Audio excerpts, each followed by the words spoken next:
you very much, and welcome inside Great American Ballpark. The rubber match of this three-game series between the Cardinals and the Reds. Sunday Night Baseball on ESPN, presented by Taco Bell.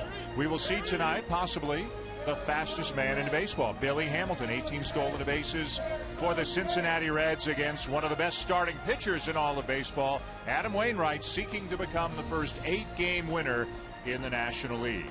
Don't look now, but the Cardinals are heating up. They have won 8 of their last 10. They're now just 2 back of Milwaukee. The Brewers victorious earlier today. The Reds haven't been over 500 at any point on the season. Hi, everybody, and welcome to Cincinnati. Dan Schulman and John Kruk, glad you're with us tonight. If you like aces, #1 pitchers, you're going to see one of the very best in the game tonight. And man, was he on in his last start. That's Adam Wainwright. If not the very best, Dan. In his last start, when Mike Matheny was speechless about his last start, you have to think it was special. And it was. You see the line there, 9 innings pitched, only 1 hit. And when a pitcher can say, I had every one of my pitches, I know exactly where it was going and when I wanted to throw it, that's complete domination. He did it as a closer. Now he's doing it as a starter for the St. Louis Cardinals. Might be the best in baseball right now. Adam Wainwright, 7 wins already, an ERA under 2, an opponent's batting average under 200, some of the very best numbers in all of baseball. For the Cincinnati Reds, when you think about them, you kind of think about a team that can score a lot of runs, especially in this ballpark. That hasn't been the case this year. And Joey Votto's on the DL right now. Who has to step up for this team? Well, they're 2 veteran guys in the middle of the lineup, Brandon Phillips and Jay Bruce. And Brandon Phillips, a guy that last year drove in over 100 runs. He's struggling this year, only 16 RBIs so far in this season. He needs to get hot. But I think it's going to help him with Jay Bruce coming off the disabled list after minor knee surgery. Brian Price, the manager, said he's probably the one guy we can't afford to lose for an extended period of time because of his power potential in the middle of that lineup. The Reds have battled injuries about as much as any team in baseball this year. They're trying to get healthy, trying to get to the 500 mark, and trying to get into the race in the National League Central. An underrated pitcher, Mike Leake, having an extremely good year after a 14-win season a year ago, is on the mound tonight for the Reds, opposing Wainwright. Also tonight, it's Memorial Day tomorrow, one of the days you take a look at what's going on in baseball, some of the big storylines from around the majors, and, of course, Barry's Web Gems come your way later on tonight as well.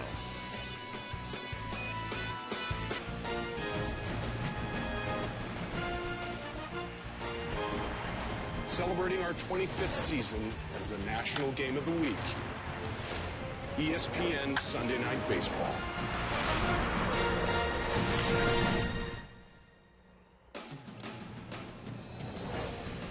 And on an absolutely spectacular evening here in Cincinnati, we welcome you back to Great American Ballpark. Division rivals, the St. Louis Cardinals and the Cincinnati Reds. Aerial coverage brought to you by DirecTV. If you call yourself a sports fan, you gotta get DirecTV. Mike Matheny in his 3rd year as the manager of the St. Louis Cardinals, a team that is starting to play better. The pitching has been great. The offense has been better lately. Still not at the level it was a year ago, but don't look now. The Cardinals are now 5 games above 500 and look like they're on the move. Let's take a look now at the starting lineup for the Cardinals, brought to you by Taco Bell, including Matt Carpenter, who has been hot lately. He is the leadoff hitter. Colton Wong back for the minors about a week ago, and he has done extremely well since coming back.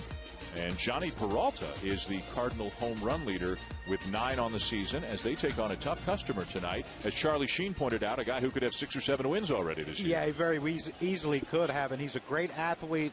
And Brian Price told us that his fastball doesn't diminish as the game goes on, 90 to 93 miles an hour, and a cutter that stays the same speed as his fastball. So, and he works quick and he throws strikes, Dan. And he is ready to go as he starts Matt Carpenter with a strike. Adam Hamari is the home plate umpire. Jim Wolf at first, the crew chief. Bill Miller at second, and Vic Carapazza is at third. They started so quickly, I missed a pitch, Crucky. Looking down at my scorecard as that runs inside on Carpenter. 2 balls and a strike. Mike Leake never pitched in the minors.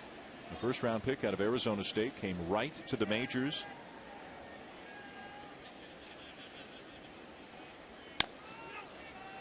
There's a 2-hopper that will back up Brandon Phillips under the edge of the outfield grass, and Carpenter was retired for the first out. Even a routine grounder, he does it with style, doesn't he? Now Colton Wong, and aren't the Cardinals happy to see him back and playing well? Mike Matheny said to us that Wong may not understand that the Cardinals, even though he didn't want to get set down, they may have done him a favor. He needed to figure some things out, and it was easier for him to go down to the minors and figure it out. And once he did, come right back to the majors. Yeah, a lot easier to figure it out down the minor leagues than having to struggle against big league pitching once your confidence is shaken. But he's a key cog to this team if they're going to get back into the postseason, because he's one of the few guys on this team who can run. Zach Cozart at short, tough play, and it'll be an infield hit for Colton Wong. So a man on with a one out for the Cardinals here in the top of the first, and that'll bring up Matt Holliday, who has been productive in terms of driving in runs. He's got 26 RBIs on the season, but strange to see him with just 2 home runs at this point of the year. Yeah, he's a line drive hitter, and the difference between hitting a ball out of the ballpark and hitting a hard line drive in a gap is minuscule. And like Mike Matheny told us before the game, you know, they're happy with his approach at the plate. They're happy with the way he's swinging the bat. They don't concern themselves with the home runs because they know eventually they will come.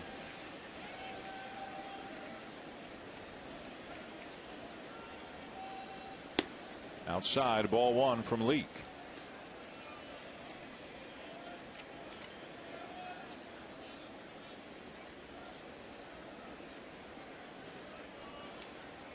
Second time in Holliday's career he's been this far into a season with just 2 homers. He's got 89 at bats since he hit his last home run. That was on April the 28th. Runner goes. Pitch swung on and missed. Throw down and safe at second is Wong, and Brandon Phillips is acting as if he thinks he got the tag down, and so that'll bring Brian Price out of the dugout, and we may have a review. And the crowd just got a look on the video scoreboard here. And we'll wait for the thumbs up or the thumb down. Thumbs down from Jay Bell, the bench coach. Well, Mesoraco makes a one-hop throw, and you see the throw. I don't know. Tough to tell there. That's really might tough be to easier tell. here. I think he's safe. I think he's safe too. I think he's safe. I think the left hand is in there. And Brian Price evidently got the same message from his dugout, because the Reds are not going to challenge. The only thing would be is if the glove hit the bill of the helmet before it slid down and got him on the arm, but apparently not. Well, that's what we were talking about earlier, what Colton Wong can bring to this team. If you're not going to hit a lot of home runs, you rely on singles or doubles to score runs. Colton Wong's a guy that if he can continue to get on base and steal bases, now they have another weapon to go with that middle of the lineup.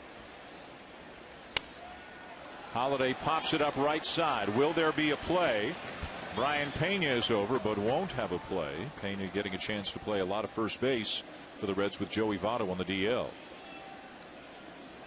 He's a catcher by trade. Had never started a game in the majors until Votto was hurt, but volunteered to Brian Price, said I can do it, and they're pretty pleased with what they've seen over there. Send him a text. Yeah, if you need me to play first, I'll be ready whenever you need me. You love that from a player too, and you know, he's probably was going to be the backup catcher to Mesoraco because, you know, of the bat that Mesoraco can bring in the middle of the lineup, and so he figures, you know what, if this gets me some playing time, gets me some ABs, I'm happy to do it. Plus, he's a switch hitter. 1 ball, 2 strikes, the count on Holliday. Wong at second with a 1 out, just underway here in Cincinnati in the top of the first.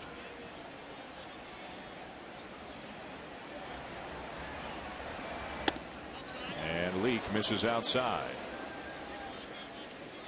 Leake is a guy kind of a consistent 91 to 93 with his fastball, and Brian Price, former pitching coach, telling us he's never seen a guy who throws his cutter as hard as he throws his 4-seam fastball, but that's what Leake does. Yeah, it's pretty rare, but he's a pretty rare athlete. He's a really gifted athlete for a pitcher, or for any player in baseball, really. And we have 2 of the better hitting pitchers too, so it doesn't surprise me what either one of these 2 gentlemen can do. And the 2-2 curveball is popped up down the right side again, and Pena's getting his cardio in there earlier tonight. But let's not forget what Mike Leake has done on the mound, his primary job with the Reds, and he's done a great job. He's actually gone at least 6 2/3 in every one of his 9 starts this year. He's not a big guy. 5'10", 185. Sometimes he's kind of an afterthought in this rotation, but he's putting up some really good numbers. Yeah, I mean, you talk about this rotation, you talk about the no-hitters of Homer Bailey, you talk about the power of Matt Latos, and Johnny Cueto's having an unbelievable season. You know, right now pushing Adam Wainwright for that Cy Young if the vote was today. Mike Leake quietly getting it done. Close but no, and a full count on Holiday.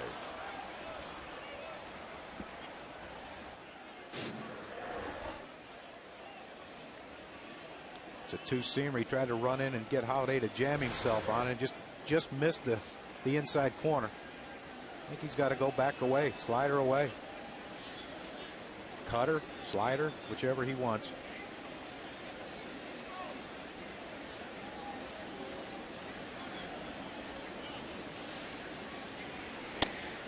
And this time he got him. Catches the inside corner. Holiday will argue, but to no avail.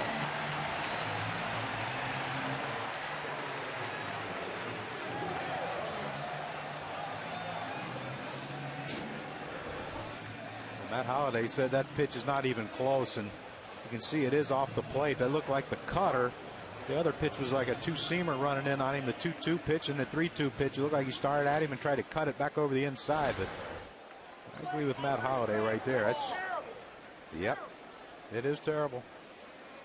Well, not terrible. It wasn't that bad a pitch, but a big out for Leake, and now Matt Adams hits one sharply down to first, backhanded by Pena, underhands to Leake, covering.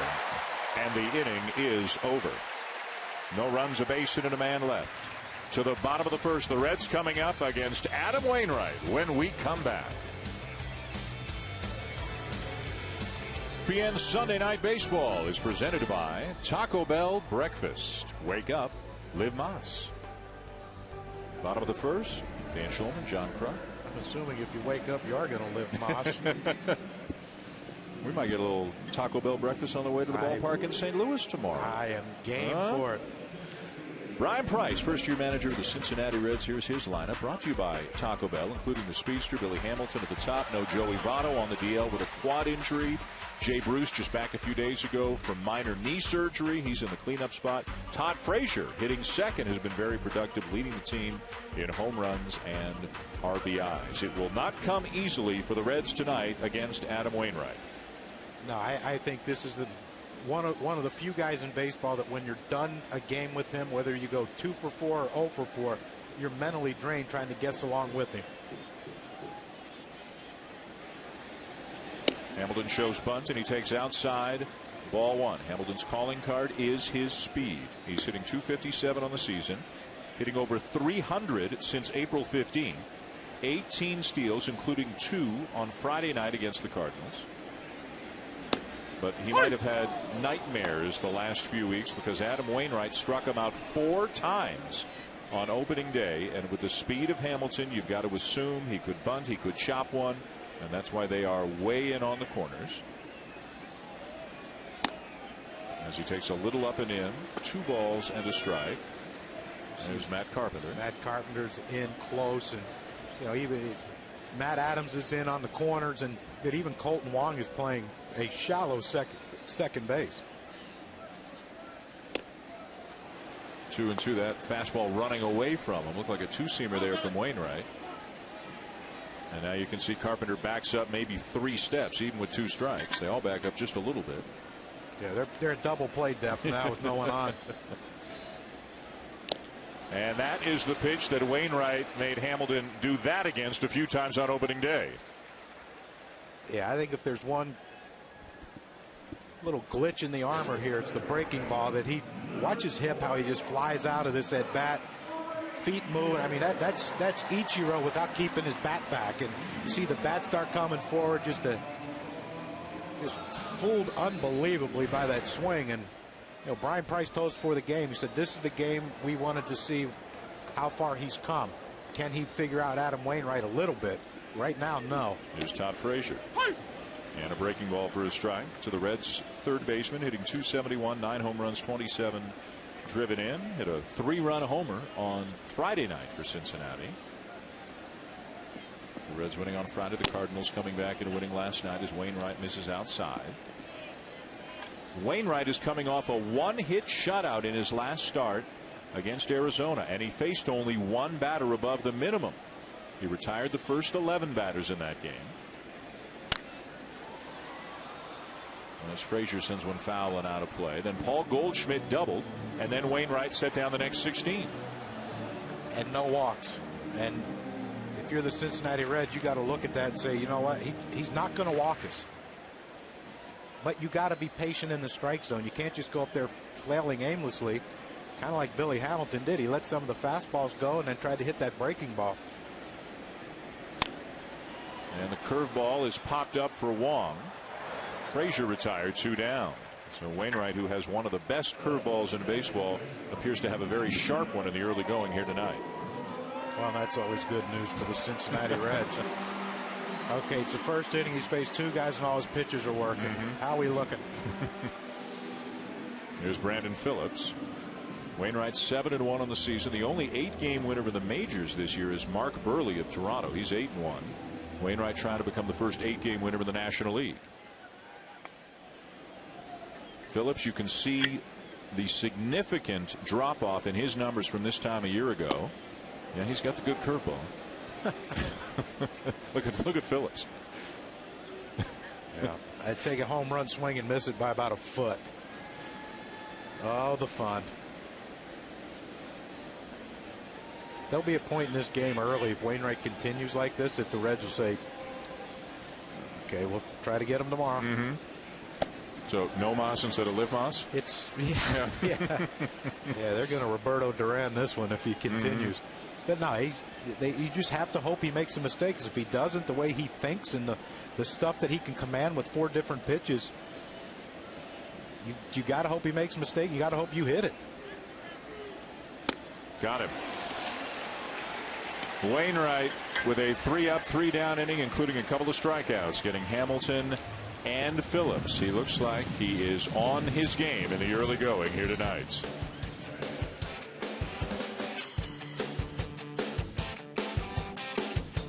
Here on a Sunday night in front of a big crowd. They've had some very big crowds in this weekend series. Alan Craig, first pitch, ground ball to short, and a quick out for Mike Leake, who, as John mentioned, as Crucky mentioned, he throws strikes, pounds the strike zone, not trying to strike everybody out. A pitch, would you call him a pitch to contact, try to get a quick out kind of guy? Absolutely, and he's not going to walk a lot of guys, but he pitches with movement, and that gets you to hit balls off the end of the bat, roll over balls. Yeah, the infield has to be ready when Mike Leake's on the mound. Here's Johnny Peralta, has really struggled against Cincinnati this year, just 1 for 26 overall, hitting .247 with 9 homers, down on the 6th spot. Bet he wishes he only had 24 at bats against him. They said minimum 25 at bats. Well, if he had 24, the guys in the truck might have said minimum 24 at bats. They can mess with that stuff, right? When they do that. 2-0 on Peralta. Leake is efficient, just as Adam Wainwright is. Both of them attack you, and they are 2nd and 3rd in fewest pitches per inning so far this year. Only Tim Hudson is ahead of them. And that's one difference between a guy like Wainwright and a lot of other, or some other, legitimate aces. He wants to go 9, and he could be efficient enough, and he's strong enough that he can go 9 more often than most. Yeah, well, that's what makes him one of the best in the game, because Mike Matheny knows that there'll be 1 or 2 starts, maybe 3 starts a year where he's going to have to use his bullpen for probably 4 innings when Wainwright, or 3 innings when Wainwright pitches. But other than that, it's a mix and match situation in the 8th and 9th if they need him. Right on the inside edge to get Peralta.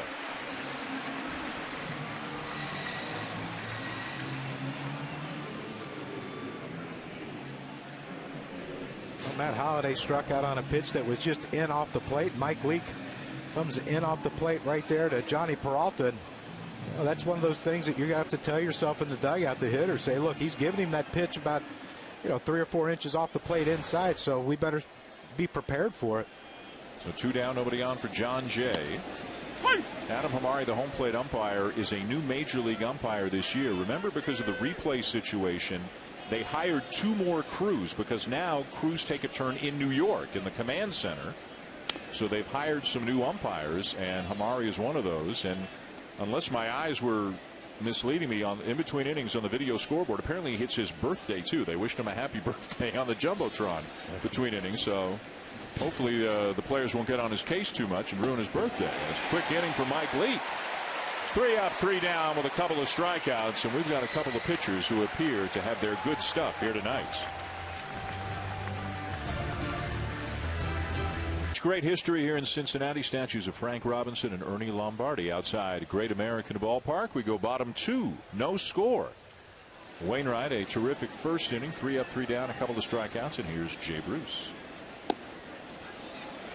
Starts him off speed, and it's 0-1 on Bruce, hitting .209, 3 homers, had minor knee surgery, torn meniscus, missed 2.5 weeks. Has very good numbers, as you can see, against Wainwright.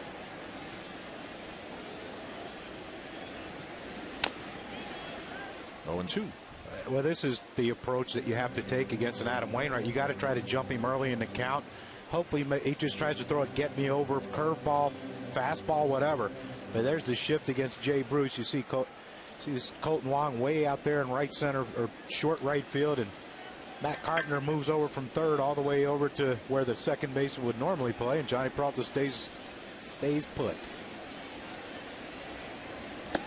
Wow.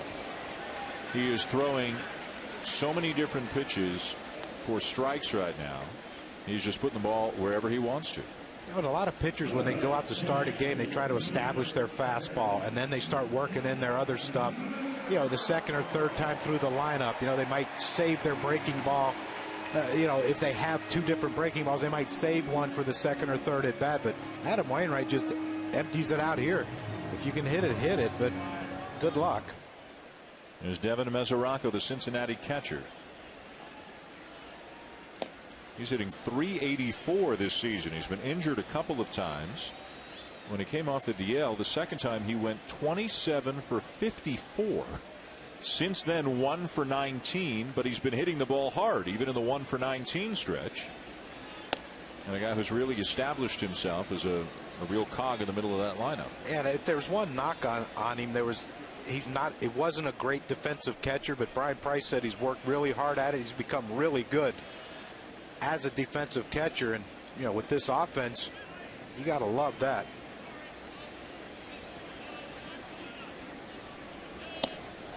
Runs inside, ball 2. Mesoraco, a former first-round pick of the Reds back in 2007, and there are the numbers we spoke of. That's a long stretch to hit 500. Curveball, 2-2. Man. So you say you want to be a baseball player.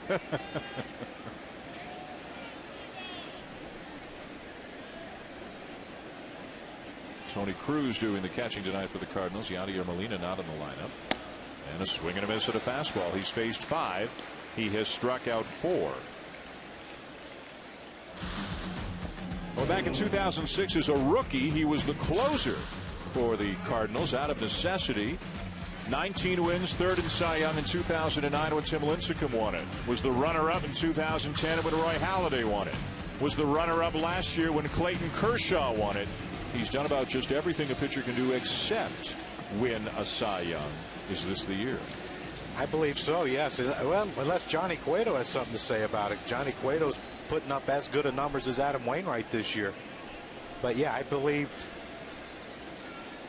the track record and the determination. I know Clayton Kershaw told us in spring training that Wainwright sent him a text and he goes, "This year it's mine," which he was referring to the Cy Young. So you have stuff, makeup, and that determination. And that arsenal of pitches. Yep. A sinker, a cutter, a four-seamer, a curveball. And an occasional change. Let's not forget that. Just to mix it up a little bit. Just to give you something else to look at. Former Cardinal Ryan Ludwig is the batter. Has got some soreness in his left knee right now, hitting .246, 3 homers.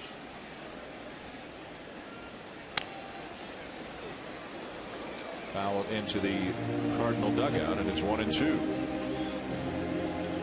And you're watching this as he's going through this second inning and his 6th hitter of this game. Without Yadier Molina catching, Tony Cruz catching, not many shakeoffs at all. Molina getting a night off. They've got an afternoon game tomorrow, a game we'll have for you here on ESPN. And the curveball swung on and missed. He strikes out another one. 6 batters faced. 5 of them have struck out on Sunday Night Baseball here in Cincinnati.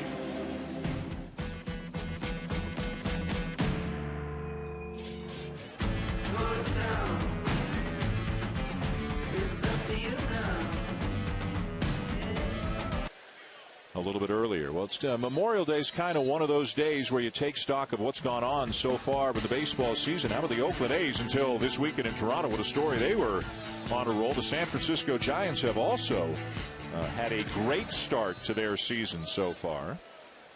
The Tigers were doing well. They got roughed up by Texas this weekend, though, losing 3 out of 4. They gave up 35 runs in that series. Do you believe in Memorial? Do you believe in those kind of measuring stick kind of days where you look at teams and say, okay, now I think we know what we've got?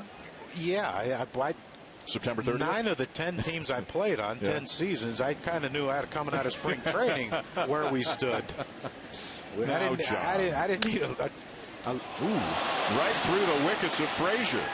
And Tony Cruz is aboard. Let's go back to some of those big picture stories. As we mentioned, Oakland with 30 wins already, the most in the American League. How about the San Francisco Giants? They won again today, beat Minnesota again. Troy Tulowitzki putting up monster numbers for Colorado. The Rockies look like they might be a contender this year. Masahiro Tanaka is the ace of the Yankee staff with a 7-1 record and a very tidy ERA. Lots of other great stories around baseball as well. Jose Abreu until he was injured. 15 home runs. Nelson Cruz of the Orioles hit his 16th home run today. Wainwright gets the bunt down. And Frazier will take the out at first. So that is 5-4. The put out on the sacrifice. As Cruz, who by the way was credited with a base hit on the last play, moves into second. If you had to pick 1 or 2 stories, individual or team, positive or negative, what jumps out at you so far? I love what Oakland's doing. You know, they lose a couple pitchers, but you know, here they are with the best record in the American League. They're scoring runs. Their run differential, I think, is the best in baseball. And the Giants, I think they were an afterthought in this division. Everyone thought, you know, the Dodgers were going to run away with it. I thought the Dodgers would win the division just because of their starting staff. Now, you know, Kershaw going out to start the season wasn't a good thing for him, but I think the Giants are there for the long haul, and I firmly believe that right now they're the better team than the Los Angeles Dodgers, and Tim Hudson has a lot to do with that. At the other end of the spectrum, the Boston Red Sox lost their 10th consecutive game today. Tampa Bay beat them 1-0. Shocking, very shocking, and you know, you thought coming in that possibly could they be a repeat champion. You know, they had all the parts coming back. You know, I think you realize how much you miss a Jacoby Ellsbury for the Boston Red Sox, and you know they still haven't found a leadoff hitter to replace him, even though Pedroia's done well there. But you'd rather see him hitting in the middle of the lineup. There's the American League East standings. Boston now's a full 8 games back of first place Toronto. The Blue Jays swept the Oakland A's this weekend and have won 6 in a row. They swept the Red Sox and the A's. The Yankees also won. Everybody in the division won today except for Boston. So the Yankees are still 2 out and the Orioles are 2.5 out. In Toronto today, Edwin Encarnacion hit his 12th home run, not of the season, of May.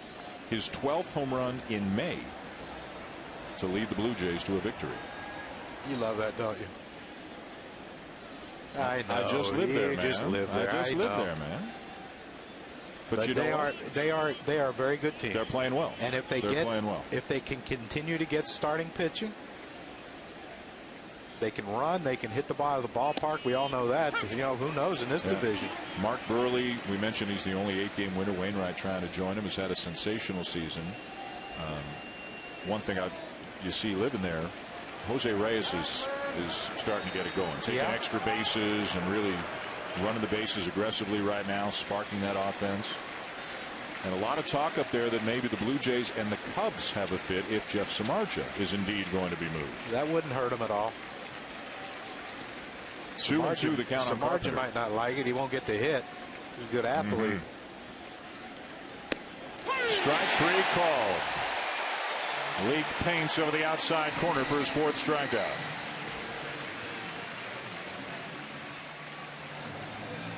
See Carpenter looking up at the scoreboard, watching where that pitch was. This is just a nasty one. That's probably an inch or two off the plate and too close to take with 2 strikes. So let me ask you a question. You said an inning ago, looking at the strike zone, that hitters got to go back to the dugout and say, hey guys, it's a bit of a wide zone. So a teammate has told you it's a wide zone, but for your entire life you're accustomed to thinking it's the zone you're used to. How tough is it to adjust in the middle of a game? Well, it can't be wide on me. I mean, that's what you think as a hitter. It might be wide on Holiday, but it's not. Why is it going to be wide on me? But he's calling the pitch a couple inches off the plate, and it works so much to these two advantage, Leak and Wainwright, because they can throw the ball where they want most of the time, and if you can, this is going to be a battle for any one of these teams to score runs. Wong, the batter, had an infield hit his first time up. Cruz is at second, 2 down. No score in the top of the 3rd.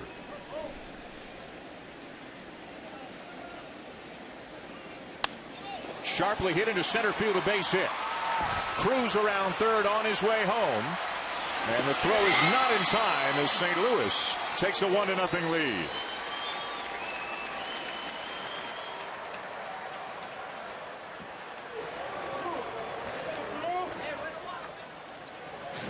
Well, that's what we were talking about. If they can command the outside part of the plate, but that pitch did catch some of the plate, and Colton Wong does a great job of staying on that ball.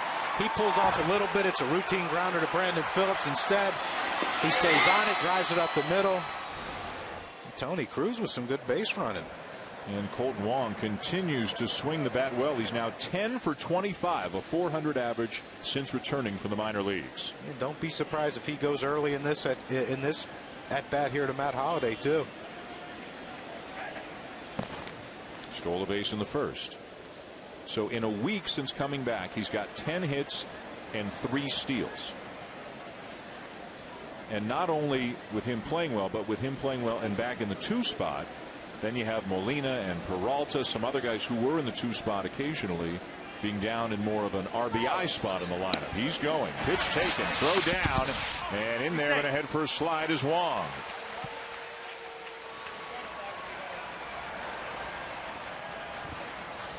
Well, this is when you make something happen with your bat. Now you try to make something happen with your leg, and you want to do it early. Now you give Matt Holliday a chance to work with all his 3 strikes. But it's just a great jump, straight steal, no look back to see if Holliday was pitching. You see Brandon Phillips right there with his leg blocking the base.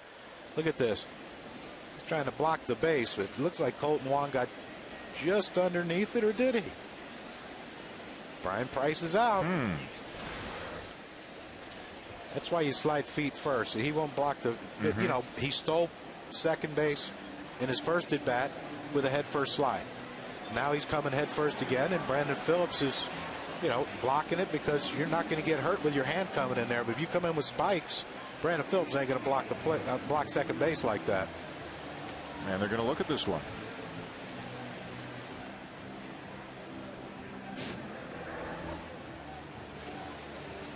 Yeah, if you come in feet first right there, Dan,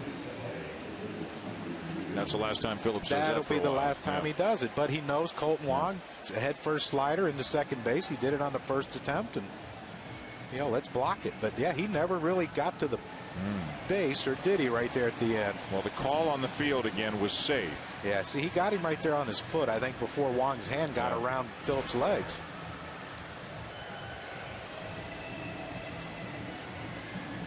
But is there clear and convincing evidence that he should be out and that they will overturn this? Now the crowd has just seen one of the replays that you just saw at home. It was from the first base angle, so you couldn't even see the left hand of Wong really as it went into the base.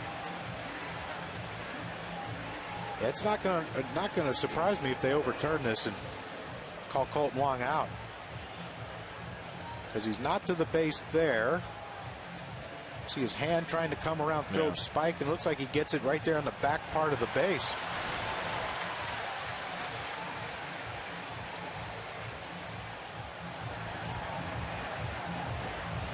Jim Wolf got him a nice tan working. He must be. Look at that. Wow. Probably must have been down in California doing some games. Probably does what I do, jogs every morning, and you know, the warm sun, and keep in shape. Thought I saw him down by the riverfront this morning running. And your 6 a.m. run? I went at 6:30. Yeah, I wanted to get a little. Yeah. This is a tricky one because from one angle you can see the tag easily. From the other angle you can see when the hand gets on the bag easily. But can you see both of them in the same angle clearly enough to overturn the call?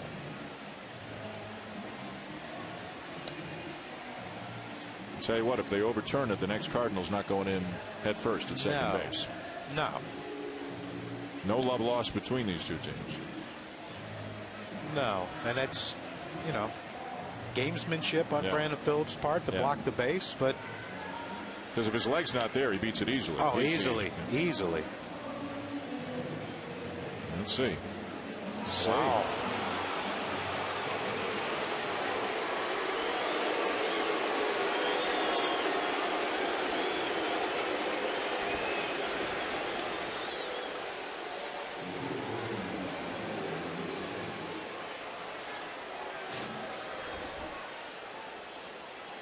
The hand hits his leg, and he tries to get it through, and then after reaches around and gets the other corner of the bag. But he might have had his fingertips on the near corner of the bag when the tag was applied. It's really tough to tell. And again, if it's tough to tell, you can't overturn the call. That's exactly right. Well, you're a smart man. I'm reading it right off the little laminated card that we have right here. I bring that every week. We haven't had to use it yet. So second stolen base of the night for Wong. 1-0 Cardinals. Top of the third. The batter Matt Holliday. Holliday struck out and did not like the call on strike 3 back in the first inning. Thought the pitch was inside.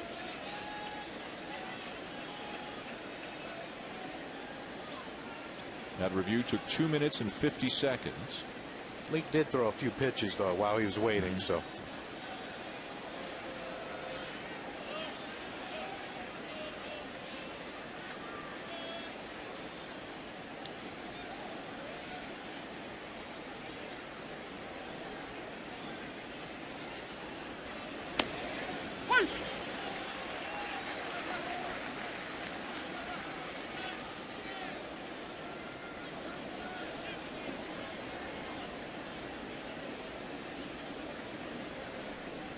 Wanting to confirm that the count is 2 balls and a strike. The reason he's confused is the first pitch to Holliday happened before the replay happened along about 5 minutes ago.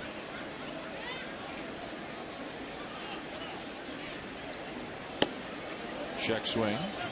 3-1.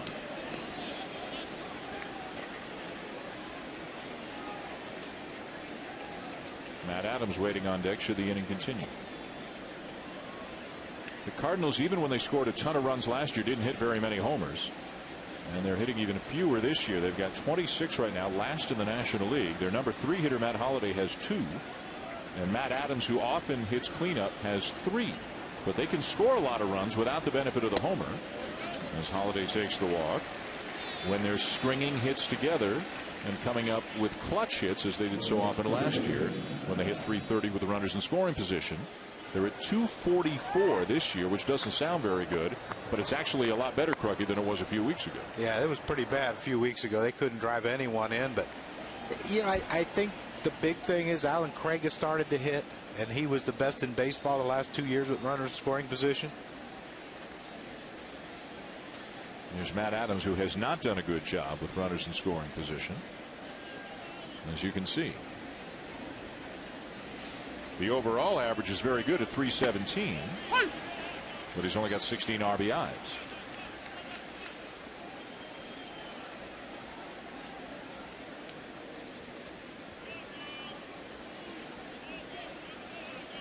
Has been bothered off and on by a bad elbow. Sometimes wears the elbow brace, sometimes doesn't. Is not wearing it tonight. Worried at times about hyperextending the elbow on a swing. As he hits a chopper to first. Pena makes the play, and the inning is over as the Cardinals get 1 but strand 2, and have given Adam Wainwright a 1-0 lead going to the bottom of the third. in Cincinnati with the Cardinals leading the Reds 1-0. Adam Wainwright has faced 6, retired them all, struck out 5 of them as he faces Brian Pena, Zach Cozart, and Mike Leake here in the third. Pena hitting .265, 3 homers. Jams him. Trouble maybe. No, back to go get it is Peralta for out number 1. He took one glance out to left field as if to say, where's Holiday? But Peralta makes the catch. Be sure to catch more baseball tomorrow on ESPN. 2 holiday games on a Memorial Day. It'll be the Red Sox and the Braves at 1 Eastern. The Boston Red Sox have now lost 10 in a row, and then Crucky and I will be at Busch Stadium in St. Louis. The Yankees and the Cardinals. Michael Wacha will be on the mound for St. Louis. And also later in the week, a doubleheader Tuesday, again Red Sox and Braves. The Reds will be out in L.A. And then 1 week from tonight, Sunday Night Baseball on ESPN2 has the Pirates in Los Angeles. All games are also available live on Watch ESPN. There's a base hit into left field. First base runner of the night for the Reds.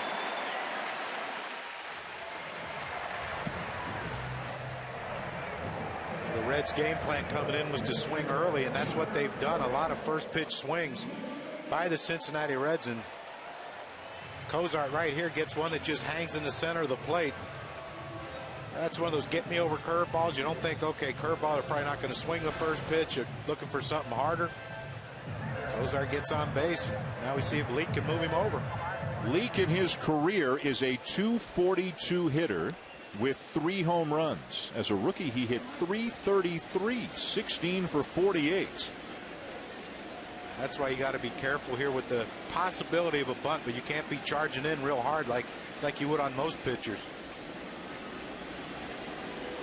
That base hit by Cozart will snap a streak of 23 consecutive batters retired by Adam Wainwright. The last 16 of his last start against the Diamondbacks, the first 7 here tonight.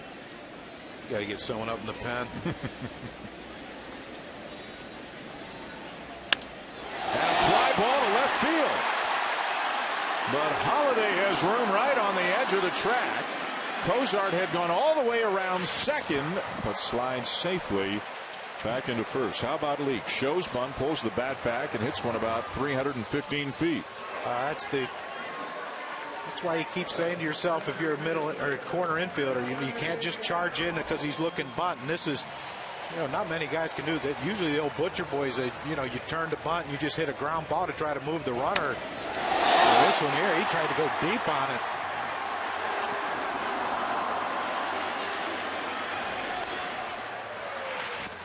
And Cozart back at the first safely, so 2 down. As Leake talks things over with his manager, guy used to be his pitching coach, Brian Price.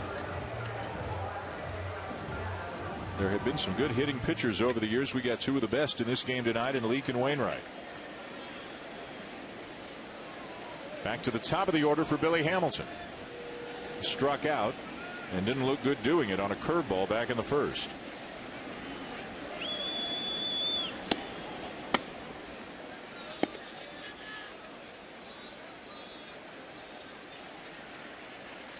Opening day, 0 for 4 strikeouts and a strikeout tonight. Not the start you're looking for off one of the game's best. No.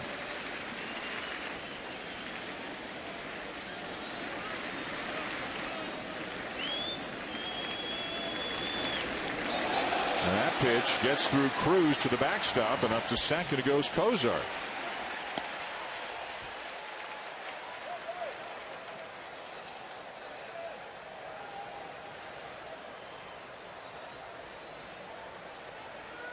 Sometimes when that hitter brings his bat up, you see it right in the eyes of Tony Cruz. See the bat and then just whiffed on it. Scored a pass ball. Cruz had his glove way up high. Almost makes you think there was a cross up, but they didn't really go out and have a talk about it. So the count now 2-0 on Hamilton. Wainwright falls behind 3-0. He's only walked 15 batters this year in 75 2/3 innings. And the dangerous Todd Frazier on deck should the inning continue.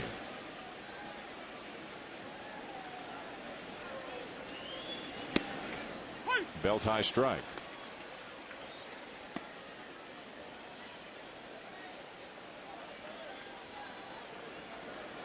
Over 37,000 Friday night, over 41,000 last night, maybe even more here tonight.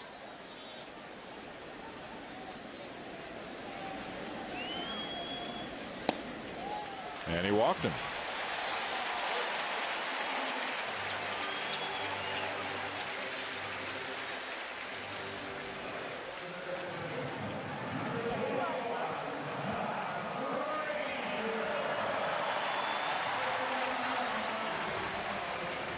Frazier popped up his first time up.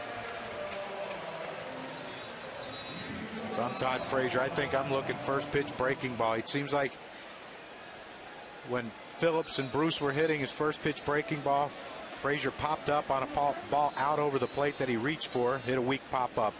I think I'm sitting on a breaking ball first pitch and trying to do something.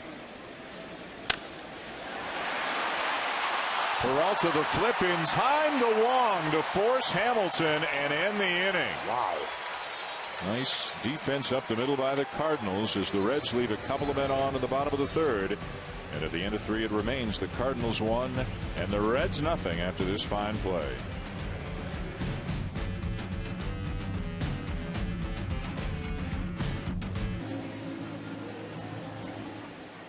Welcome back to Cincinnati with John Kruk. I'm Dan Schulman. This is Sunday Night Baseball on ESPN. The Cardinals lead the Reds 1-0. And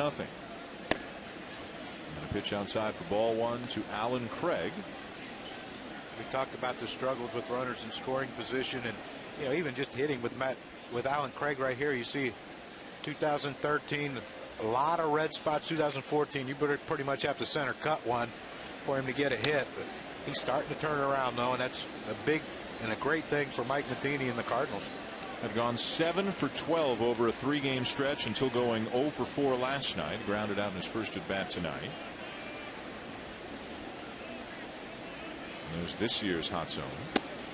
That's the pitch he's got to be wailing at. Well, maybe he thought that's the only one he can hit, so why would they throw it there? But that's pretty good. Thanks. Center cut, as you say. Thanks, Mike Lee. Yeah. Just wanted to show us where his hot spot was. There you go. Curveball right in that hot spot. That's a hanger. And a leadoff base hit for Craig here in the 4th. I guess that number will go up now, won't it, in that hot spot? You'll get a little darker shade of red. Yeah, it's a breaking ball by Mike Leake, and it just hangs out over the plate. And I think if Alan Craig was really locked in, that ball could have had a different result than just a single up the middle. So now Johnny Peralta struck out looking his first time up.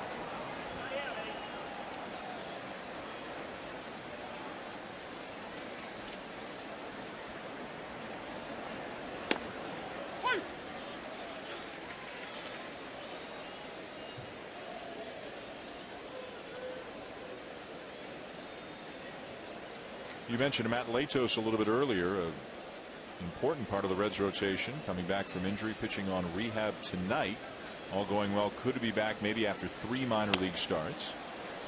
And as Peralta sends this one out of play, Alfredo Simon took Latos' spot of the rotation. Simon's been a reliever in the past, but has started this year, and he's done a great job. Johnny Cueto was the best pitcher in baseball statistically until he got roughed up in his last start, and still has a phenomenal ERA. We're seeing Leake tonight. Homer Bailey, fresh off that big 6-year deal, is not really getting the job done this year. And Tony Cingrani's been hot and cold. His last 2 starts haven't been great. Who comes out of the rotation when Latos comes back? Oh, that's a tough one. You want to keep the lefty in there, Cingrani, and then move Simon back to the bullpen. That's a tough decision. I don't care if it's a righty or lefty. Give me the guy who's doing the best, and that you think you can help us immediately, because you can always move it back the other way in another month or so if Simon starts cooling off. Cingrani has some experience as a reliever in college. Yeah, they need to get this guy going, Homer Bailey, right there.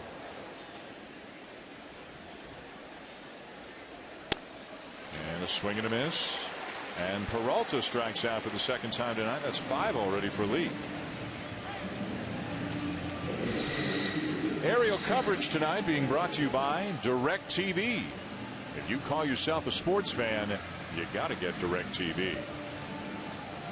But Latos coming back may only strengthen what's truthfully already been a pretty good strength for the Reds. Their rotation ERA is third in the National League. The big problem for the Reds is they haven't scored enough runs this year. Yeah, and that's the big issue. And, you know, they really haven't had their middle of the lineup healthy at once. I mean, the start of the season, yeah, they did. But, you know, lately they haven't had their, you know, it's hard to get any consistent offense going when your third, fourth, fifth hitter are being shuffled.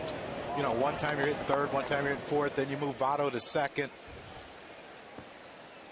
You know, Brian Price is trying to mix and match and find some sort of combination that works. There's Joey Votto on the left on the DL with a quad injury, and nobody quite knows how long it'll be. It started like at the outset of it, it might be just the 15 days, and now sounds like it's going to be longer than that.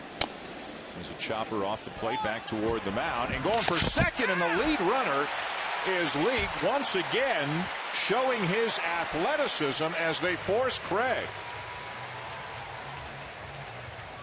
There's not many pitchers that even consider making that play, especially with one out already. You're getting the easy out. You got, you know, Tony Cruz and Adam Wainwright coming up next. But, you know, Mike Leake, don't take nothing for granted. Alan Craig, don't take nothing for granted, because when you have an athlete out there who can do these type of things, you have to understand what he's able to do with the glove in his hand. And fielding that ball, throwing it to second base, like I said, most pitchers would say, I'm happy with the out. Now I got the 8-hitter and the 9-hitter coming up next. I should be able to get out of this inning and manage this guy on second base. But instead, he gets the lead runner out, and now, you know, John Jay, if he's not going to steal a base, someone's going to have to hit an extra base hit to score him. Tony Cruz credited with a base hit his first time up. Hit one under the glove of Todd Frazier into left field.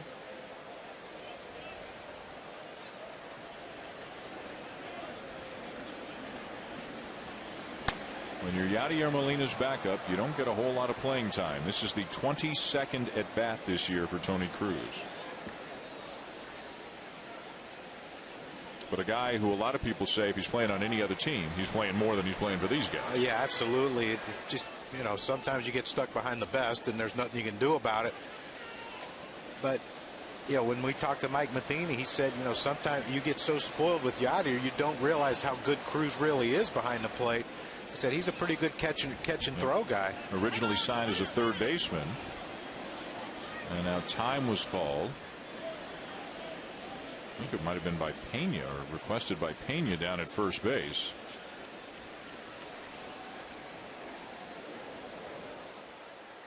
All kinds of arm flailing and pointing in that direction as Jay takes his lead. 2 steals on the season for Jay.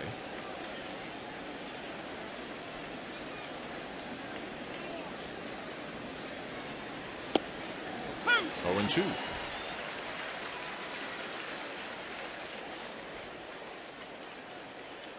Leake faced the Cardinals back on April the 9th and picked up a victory. 8 shutout innings against St. Louis in that start.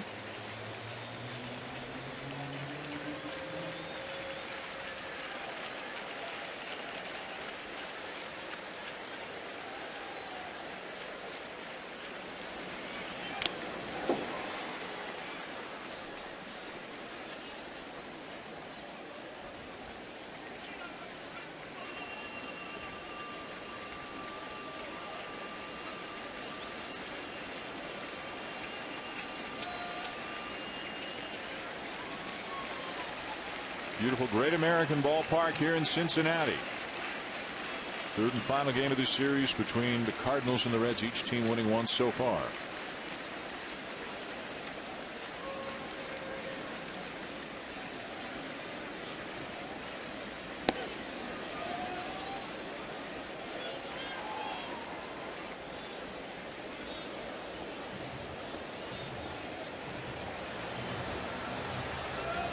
You know, Mike Leake would like to get Tony Cruz out and let Adam Wainwright lead off the following inning.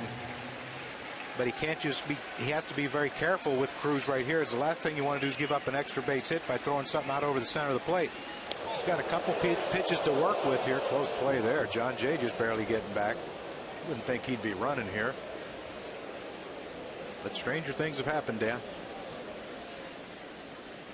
Mike Leake already showing a good pickoff move tonight, and a very nice defensive play. As we all know, showing his prowess with the bat the first time that he was up. Doing a little bit of everything tonight. Runner does go. Curveball. Slice toward right field. In comes Bruce, and the inning is over. To the bottom of the fourth here at Great American Ballpark. A 1-0 St. Louis lead. Now to get some FaceTime brought to you by Edward Jones. Between innings, we visited with Cardinal manager Mike Matheny. Mike is a guy who caught for many years in the big leagues and now managing Adam Wainwright. What comes to mind when you watch this guy pitch? Well, it's kind of turned into an art for him. He has a real nice feel and kind of, I think, reestablished some different pitches this winter and came into spring training with a different plan, which is hard to believe for a guy that's had that much success.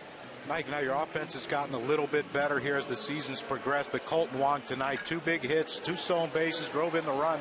How excited are you to have him back in the lineup? Yeah, he's just an exciting player. He's the kind of kid that just has energy in everything he does. You're going to see him diving all over the place, trying to make the big play and taking tough at-bats. He's got real nice hands. He's got a short, real quick stroke. When he does get a hold of it, he's got some power, too. So it's been fun to watch him progress. Mike, thanks for the time. We appreciate it. Thanks, guys. Brandon Phillips, Jay Bruce, Devin Mesoraco, 3-4-5 against Adam Wainwright here in the bottom of the fourth. Wainwright's given up 1 hit, 1 walk. He has struck out 5.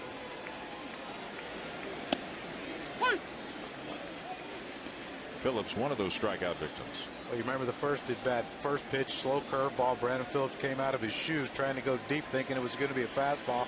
Now Wainwright starts him out with the fastball that he was looking for his first at bat. Problem is, it's a second, Dan. And kind of a half swing ground ball to the right side for out number 1. Well, here's Adam Wainwright's 5 strikeouts, like you mentioned, Dan. Of course, the breaking ball to Joey Hamilton right here. The 4-seamer up in the strike zone to get it past Brandon Phillips, and then another breaking ball, looked like a cutter slider. He goes back with that another breaking ball to Ryan Ludwig right there. I mean, just the whole arsenal in effect. But you notice something about all those pitches. None of them were really in the strike zone, although they look like strikes coming to the plate. And that's what Adam Wainwright can do with all of his pitches. Wanted that one, but he didn't get it. You said before the game when you would face a guy like Greg Maddux that you would be mentally drained at the end of the night because you're trying to think along with him at bat after at bat. And he's outthinking most people. And you said you think facing Adam Wainwright might be a similar situation. Yeah, I have no doubt it's similar because he doesn't throw you the same pitch back to back. It doesn't seem like. He'll start you off with a breaking ball, then he'll start you off with a fastball, then he'll start you off with something else. Greg Maddux was the same way. It just seemed like every time you thought, okay, I know what he's throwing, he threw something different, like he could read your mind. And you know, with the Phillies teams that I played on, reading our minds might have been a tough chore, but he seemed to have a knack of doing it. But here's the thing, as a hitter, another appeal, this time he didn't go. As a hitter, you're trying to outthink one pitcher. As a pitcher, you're trying to outthink 9 hitters. Yeah. And he's making it look easy. And that's the thing. Like, I knew when Lenny Dykstra come up, pretty much how they were going to pitch him is how I was going to get pitched. Maybe not the same sequence, but similar. Greg Maddux was never the same. He never pitched Lenny and I the same. He never pitched any of our lefties the same. Everything was different with him.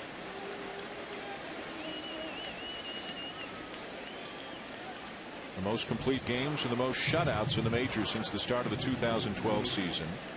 Last year, between the regular season and the postseason, through 276 2/3 innings. The last pitchers who threw more innings than that in a season, combining regular season and postseason, a couple of guys named Schilling and Johnson for the 2001 Arizona Diamondbacks. That's some pretty good company right there. 305 innings. And you know what was amazing about that? His arm was still attached at the end of the season. When he raised that World Series championship trophy with Randy and shared the MVP of the World Series with him, their arms were still attached. And of course, the guy on the right there, Chris Carpenter, is the guy that Wainwright learned from, right? When Wainwright came over in the Atlanta deal as a young pitcher, Carpenter was the ace. Now Carpenter's retired. Wainwright is the ace. Maybe in 5 years we're talking about Michael Wacha this way. Maybe he's the next in the long line. And very well could be, and we're going to find out tomorrow, aren't we?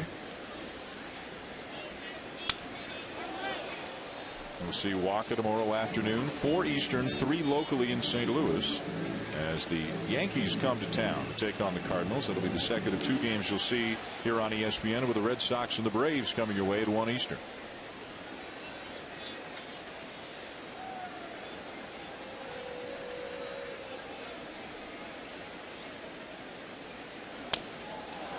Broken back grounder back to the mound. The bat went further than the ball did. 2 down.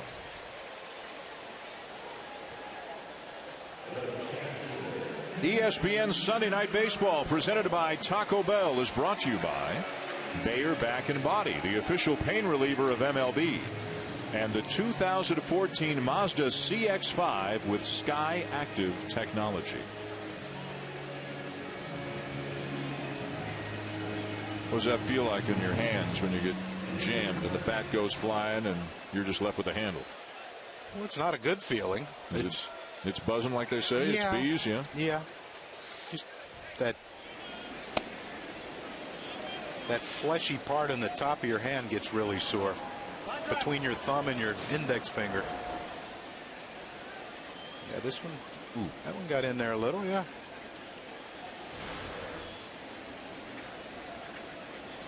Devin Mesoraco, the batter.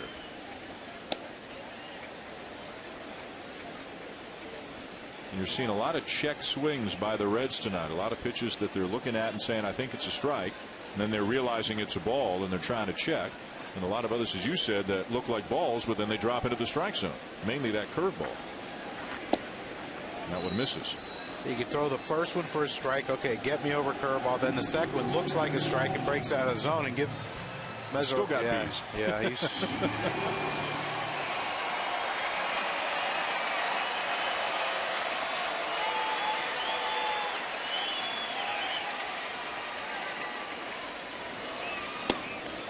Little high.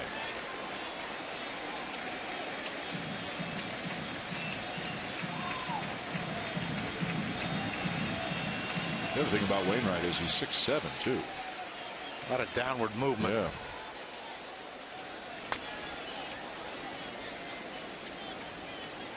See, he throws a 92-mile-an-hour fastball, a little bit up. I thought it could have been a strike to Mesoraco to get the count to 3-1. Then he throws what Mesoraco thought was going to be a 3-1 fastball, and instead it's a cutter or BP fastball or whatever it was at 86, and Mesoraco hits it off the end of the bat and way out in front of it.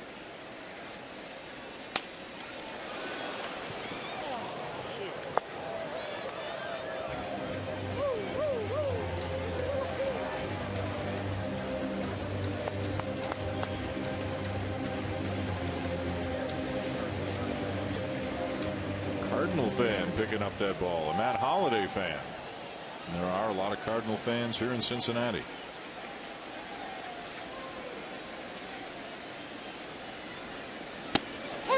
Inning over.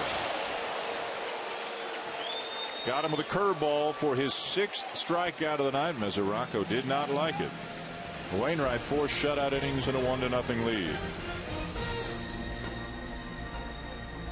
Nothing. Top 5 rubber match of a 3-game series. Dan Schulman, John Kruk. Sunday Night Baseball on ESPN, presented by Taco Bell. The only run of the game scoring in the 3rd on an RBI single by Colton Wong. Wong will bat this inning. Adam Wainwright's going to lead it off. Then back to the top of the order for Matt Carpenter and then Wong. A run on 4 hits for the Cardinals. No runs on 1 hit for the Reds.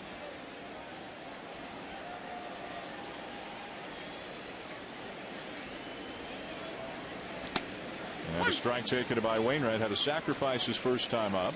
Challenged himself and the rest of the Cardinal pitchers to do a better job swinging the bat this year. And as you can see from those numbers, he has responded. Not all of his teammates have, but he's off to an 8-24 start. Pretty disappointing. The last time we talked to him, he was hitting 400, and he really dipped far below that. Had an over in his last game. Yeah, but here he goes deep. Well hit, deep left center. Hamilton makes the catch.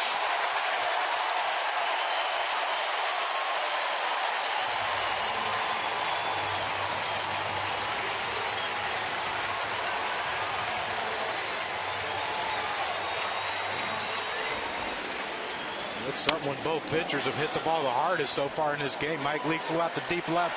Now here Adam Wainwright flies out. And that's just what you call closing speed, Dan. Something you or I know nothing about. Absolutely not. Billy Hamilton knows a lot about that closing speed. He ran a long way for that one, too. He was playing Wainwright in right center. Matt Carpenter 0 for 2. The Reds have been known, and justifiably so, as a very good defensive team in recent years. They've committed the fewest errors in baseball this year. Got a 4-time Gold Glover at second in Brandon Phillips. Now a guy who can really go get it in the outfield and center, and Billy Hamilton. And Carpenter a little shaken up.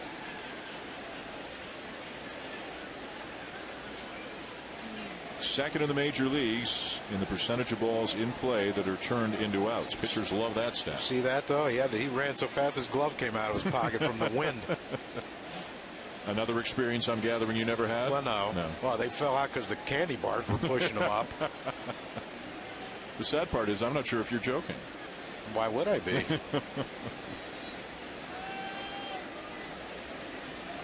Carpenter asked for time.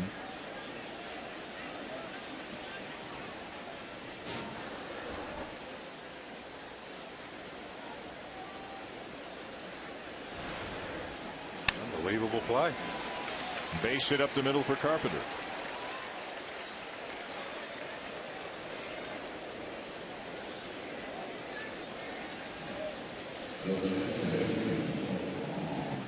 See that play by Billy Hamilton. Now all of a sudden he doesn't make that play. Wainwright's at least on second. He was running hard out of the box. Not sure he wanted to go for a triple, but you never know. But here's a situation with now Carpenter gets a hit. You're looking at possibly big inning for the Cardinals, and instead they have a runner on first with 1 out. Of course, Colton Wong with 2 hits. 2 hits, 2 steals, and an RBI. First pitch swinging. He lifts it high in the air to shallow left center. It'll be Ludwig 2 down. We're talking about some good Cincinnati defense. We saw that Monday night at a game they were playing against the Nationals. Check out Brandon Phillips with a game saver in extra innings. And then Billy Hamilton made one as well. And eventually the Reds won it in the 15th inning on a Todd Frazier home run, but not before some great defense by Phillips and Hamilton. Here's Holliday. A strikeout and a walk for Holliday.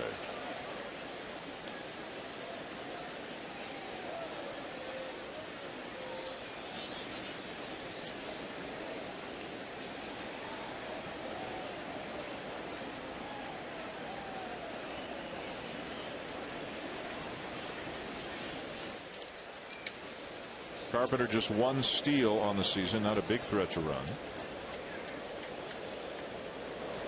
On a 7-game hitting streak right now, and hot, 11 for 29 in those 7 games.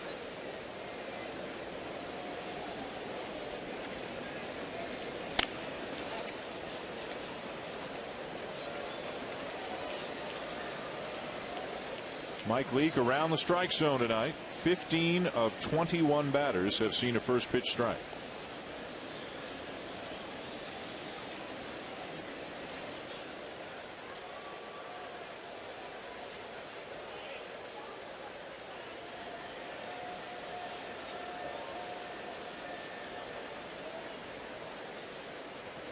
Keeps shaking off Mesoraco.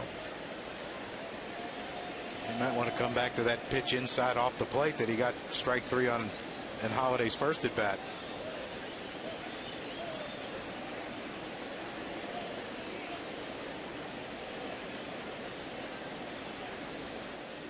Whatever Leake wants, Mesoraco doesn't want to put that sign down. They're having a disagreement. He called slider. He wanted the slider away, and then he went fastball away. And apparently that tells you that maybe Leake does want to come inside.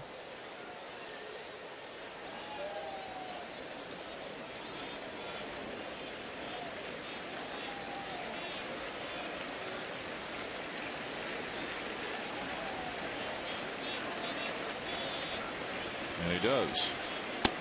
Missed down and in.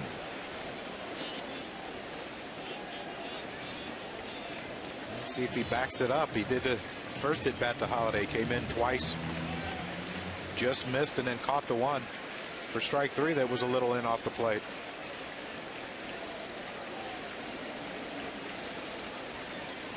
It looks like a 3. That's a cutter in. That's the one he starts at Holiday and brings it back over the plate.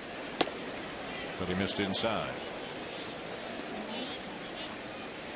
Cutter, slider. I'm sure some catcher out there is going to text me and tell me I don't know what I'm talking about.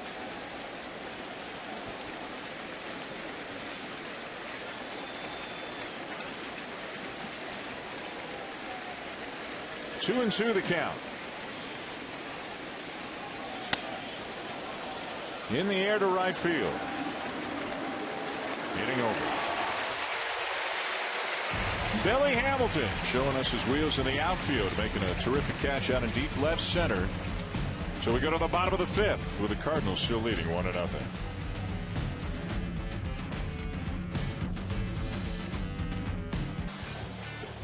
What's the idea?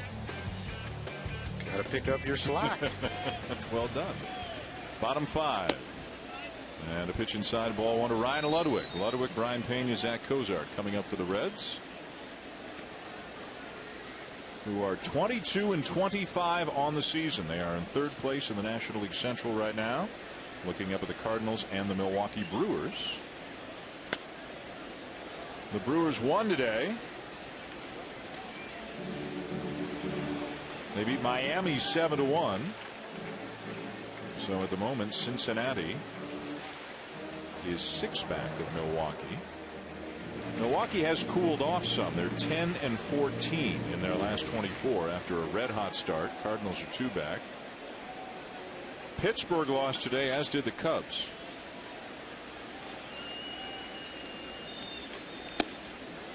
Cincinnati's in Los Angeles tomorrow night. So they go out west, 3 with the Dodgers and then 4 with the Diamondbacks before coming back home to play the Giants.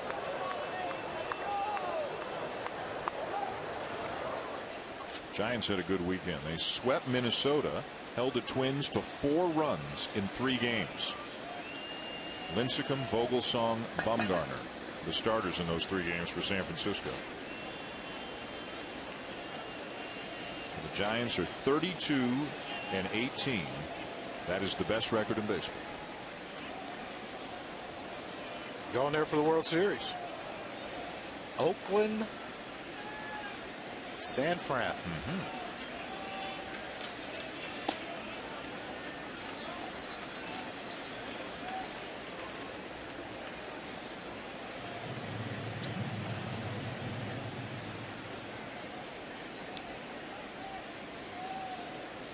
Two and 2 on Ludwig, who struck out his first time up. Laces a curveball foul.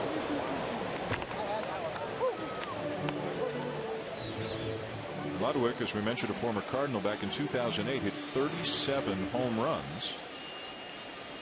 Last year, his season, the first 4 months anyways, ruined by a shoulder injury. Suffered it sliding into a base on opening day. Had surgery, missed most of the season. That's become a bit of an epidemic, overshadowed a little bit by all the Tommy John surgeries this year. Bouncer to the right side for the out. Tomorrow, don't miss extensive coverage of the NBA on ESPN. The Kia NBA Countdown crew breaks down the Eastern Conference Finals at 7:30 Eastern. Then at 8:30, it's Game 4 between the Pacers and the Heat. The Eastern Conference Finals powered by Pennzoil Platinum begins tomorrow night, 7:30 Eastern on ESPN. Did you watch that game yesterday? I didn't see much of it, but Wade had a good game, and Ray Allen can still make shots. Yeah. He's amazing. Paul George had some bad fouls called on him and had to sit out a lot of the first half because of foul trouble. Look at you reading billboards, doing promos. You've come a long way, baby. He's their best player. And if you're not going to call fouls on LeBron when he fouls, or Dwayne Wade, don't call him on Paul George. Fair. Make it fair. Okay. Back? You're back? You're good? You feel better? That's my rant for the day. 1-1 the count. We can talk about it because it's on ESPN. If it was on the other network, we wouldn't mention it. You can talk about whatever you want. No, I wouldn't do that.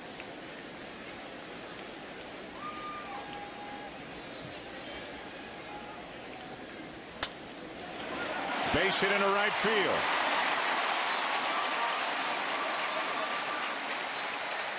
Just the second hit of the night for the Reds.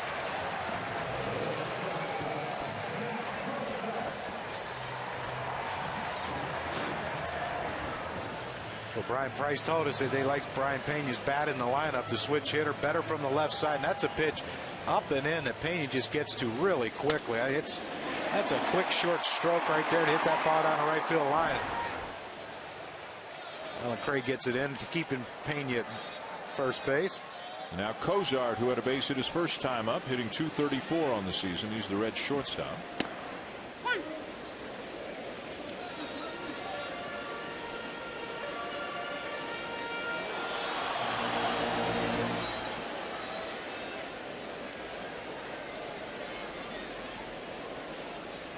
Mike Leake, the pitcher, now emerging from the dugout. He's on deck. Cardinals a double play depth as it's fouled back by Cozart. It's 0-2. Outfielder straight away.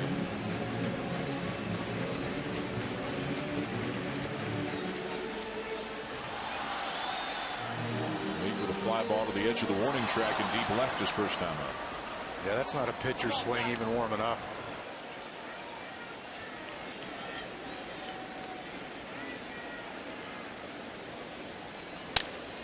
Into center, that's a base hit. Cozart's 2 for 2.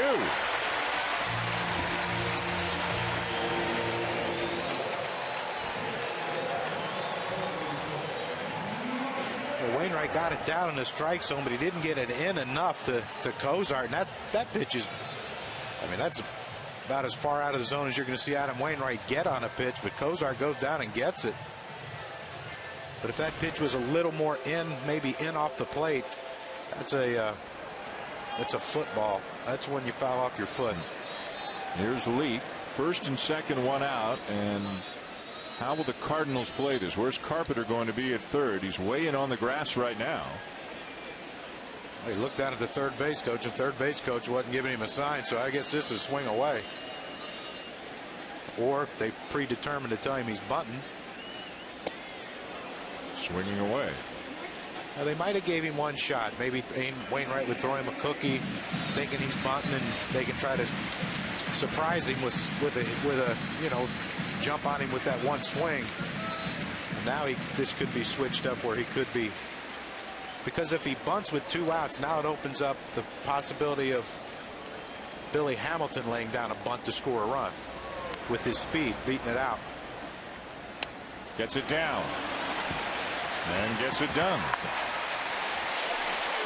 1-4 on the putout.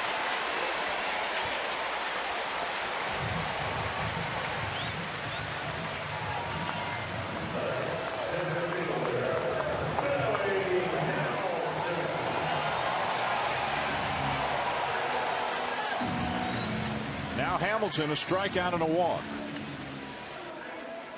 2 in scoring position, 2 down, and the Reds trailing 1-0 in the bottom of the 5th. You can see him already. Colton Wong in, Adams in, Carpenter in. The only one that's not really in is Johnny Peralta, but I'm sure he'll creep in here a little bit with a couple steps. But this is the danger you have with Billy Hamilton hitting, is he will lay down a bunt with 2 outs and a runner on third base. And if he hits a ground ball to short, unless it's fairly hard hit and right at Peralta, it's hard to throw him out. Yeah, even if he hits it right at him, it's going to be a rush play for Peralta, and you're taking a chance on him rushing and maybe throwing it away or bobbling it to try to be too quick with it. But he's starting to creep in a little.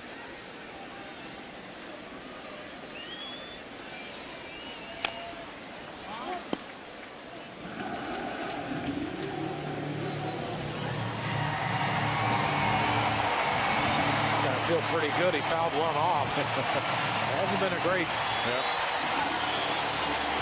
5 strikeouts and a walk against Wainwright this year. Yeah, but his walk was his last at bat, so he's apparently seeing it a little better.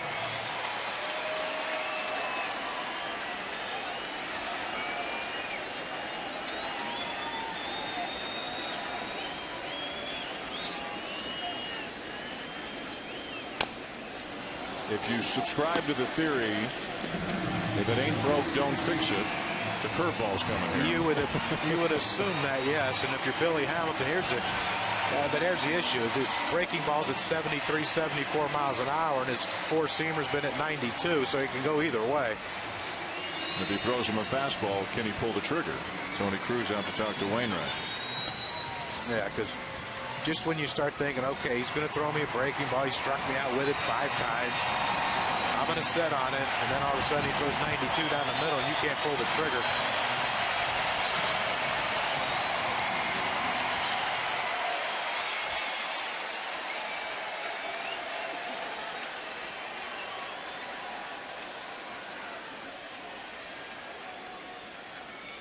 Curveball, but he bounced it. And it looked like Hamilton was looking for the curveball. Yeah, he went about that one like he had an idea it was coming. Yeah, he wasn't jumping out of the way of this when you saw the finger extended. Yeah, you see Billy Hamilton right there, pretty locked into that pitch. That will not deter Wainwright from throwing it again if he wants to.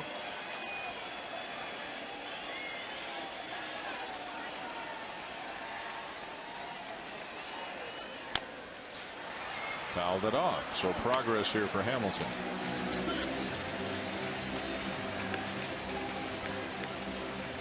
I think this could be a point right here where if Wainwright wanted to go four-seam, maybe go up and out of the strike zone, see if Billy Hamilton reads it as another breaking ball and takes a hack at it.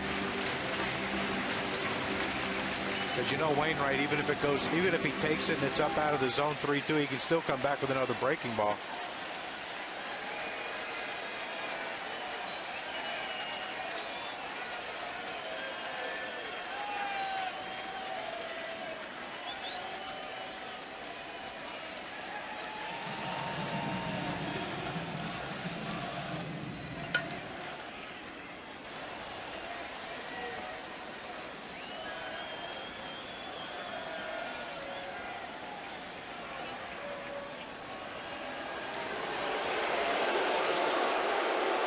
You think this is a disagreement, or they're just worried about the signs with the runner out at second? I think they're more worried about the signs with the runner on second. It looked like Cruz put down a sign.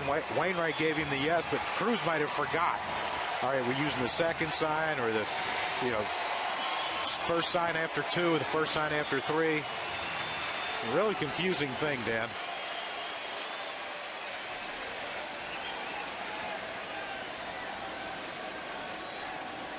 But you would think here they wouldn't. Yeah, they didn't even give a sign here. They talked about it there.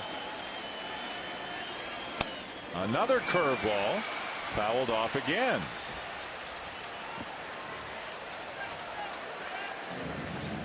Well, this is a moral victory so far for Hamilton, but he wants more than that.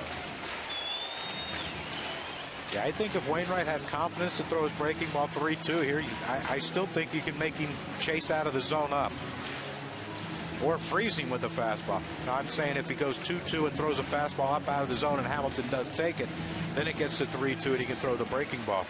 7th pitch of the at-bat upcoming. 2 in scoring position, 2 down. I think he could freeze him up with a fastball here. I really do.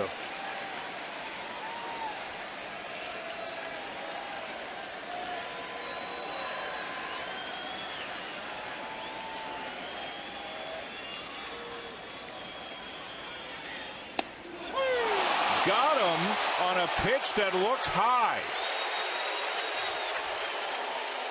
Little cut fastball from Wainwright.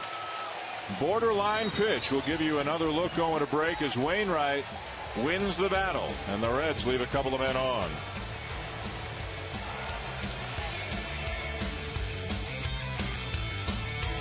Frozen at home plate. Only 3 hits for the Reds. No runs across as Adam Wainwright is going against history. His numbers against his team, not good, but tonight, great. Let's get to the Web Gems here with the Hall of Famer, Barry Larkin, counting him down from 3, 2, and 1. Elvis Andrus, Texas Rangers shortstop. You know we had to get one of those guys in here, showing the verticality right there. We call that going upstairs. I hear you. Adam Eaton in the outfield, one of the fastest guys in the league right here, getting a great jump on the ball, hitting the right center field. It's all about the first step. You can see right there, keeping the glove out from underneath his body. And Eric Chavez at third base. This guy talked about retirement a few years ago, but making plays like this at third base, awesome play. That's a very difficult in-between hop. Great play by Chavez. Tanaka goes to 7-1. What an atmosphere it's been outside the Great American Ballpark. Back inside we go to Dan and John. All right, Carl Berry, thank you very much. Charlie Sheen joining the guys on a baseball tonight for the full hour between 7 and 8 Eastern. A huge baseball fan, a huge Reds fan. He's a beauty, too. I had a good time with him. There's Matt Adams leading off the sixth. Talking baseball and life and TV shows. He's a line to left field, a base hit. And a leadoff single for the Cardinals here in the 6th inning.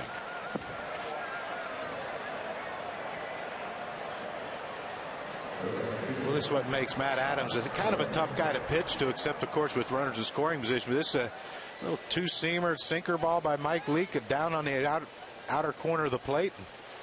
Matt Adams goes with it. I don't see many guys with his stature can hit the ball the other way with his ability. Doing it a lot. Not pulling the ball as much as you would think. Not getting the ball up in the air and out of the ballpark as much as you would think. There's Alan Craig, 1 for 2.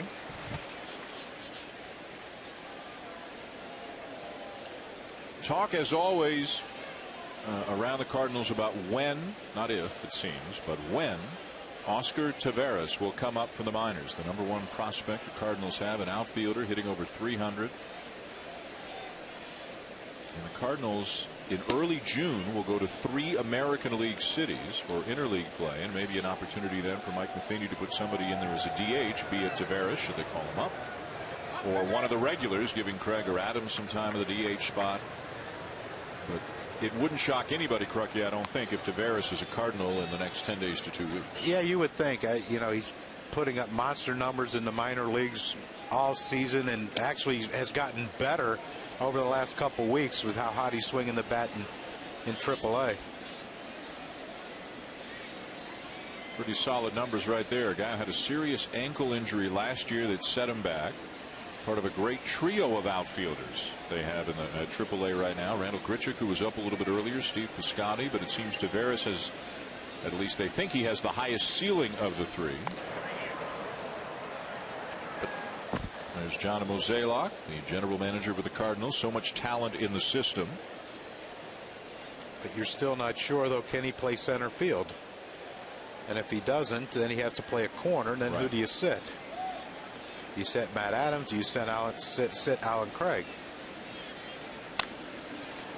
Most teams don't have problems. Adams is hitting well over 300. Craig's a guy who, when he's right, you figure can drive in 100 runs. Led the majors in batting average with the runners in scoring position each of the last 2 years. Or do you just have 9 guys for 8 spots and move people around? You give Holiday the odd rest, Craig the odd rest, Adams the odd rest. Taveras is getting some playing time in center field to see if he can play center field. If he can, that answers a question. But then what do you do with Borges and Jay, who, John Jay's having a decent season, giving Borges rest when he needs it. Just inside and a full count on Craig. Borges is arguably the best center fielder in baseball defensively. Again, good problems to have. It's a good problem to have if Taveras can play center field. It's not a good problem to have if he can't.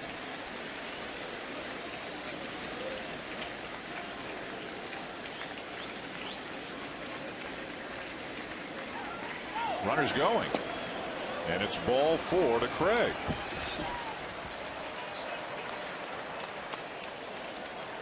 The MLB Fan Cave is back. Check out all the latest cave happenings at MLBFanCave.com. Follow at MLB Fan Cave on Twitter and like the MLB Fan Cave on Facebook. MLB.TV Premium, the #1 live streaming sports service celebrating 12 years. Watch every out-of-market game live in true HD on over 400 devices. Visit MLB.TV for details. So a chance for the Cardinals to extend their lead here in the 6th inning. First and second, nobody out for Johnny Peralta, 0 for 2 with a couple of strikeouts.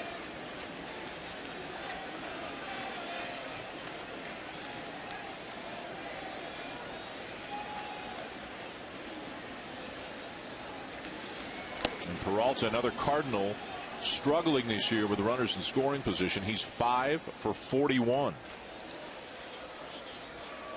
Yeah, that's not very good. But you know what, Dan? Start over. Start from now.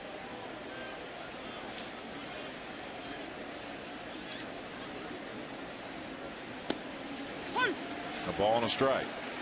As you look at the Cardinal team, though, say in the last 2 weeks, some guys have gotten hotter. Maybe not as hot as you'd expect them to be, but have gotten hotter than they were.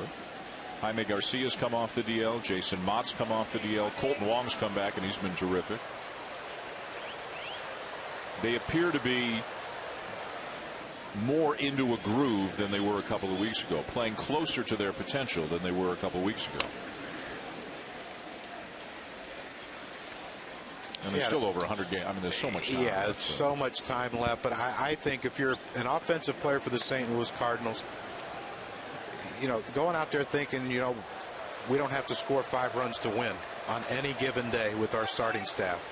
You know, put together some at bats, score 3 or 4 runs. You give them a legitimate chance of winning ball games. Garcia's been really good in his first 2 starts since he's come off the DL. Joe Kelly still on the DL. He'll come back at some point from a hamstring injury and give them whatever they need, really. If they want him in the rotation, they can put him there. If they want him in the bullpen, they can put him there. Peralta chases and strikes out for the 3rd time in the game. Well, you could. Number 6 for Mike Leake.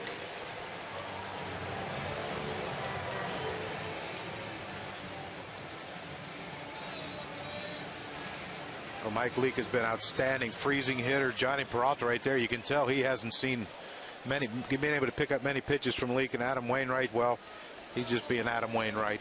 Fastball after throwing all those curveballs to Billy Hamilton. He throws him a fastball and locks him up. John Jay, the batter. Jay 0 for 2.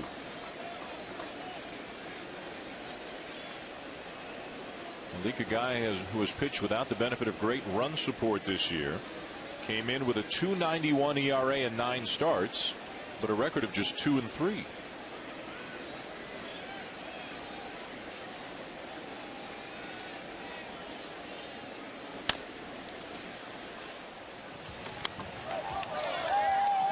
Let's take a look now at Dumore, brought to you by Safeco. And it's been about both starting pitchers here tonight. Adam Wainwright coming off a 1-hit shutout against the Diamondbacks Tuesday. 5 shutout innings. He's allowed 3 hits so far tonight. And Mike Leake very good as well, just giving up the 1 run in the 3rd on the base hit by Colton Wong.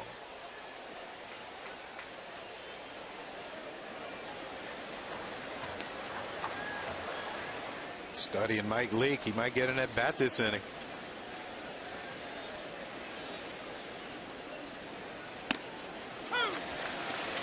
So the strike zone tonight, I think the hitters would say, has been a little bit wide at times and a little bit high at times. But it's been consistent. I agree. And that's all you can ask. And John Jay plays center field. He saw the pitch to Billy Hamilton. He knows he's calling that pitch, just a little off the plate up and in or away.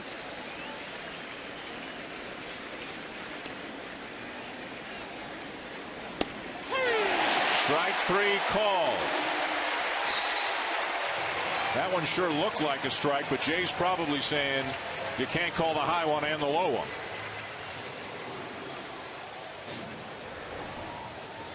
Yeah, that argument doesn't win many.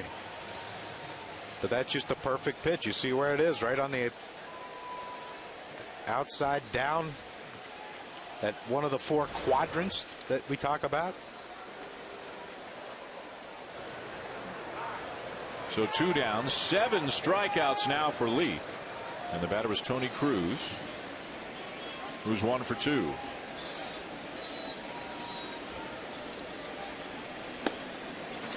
And a breaking ball swung on and missed.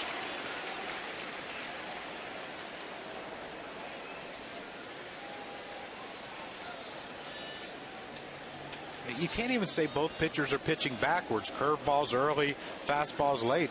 They're just throwing everything. They're mixing everything up and throwing pretty much any pitch they want whenever they feel like it.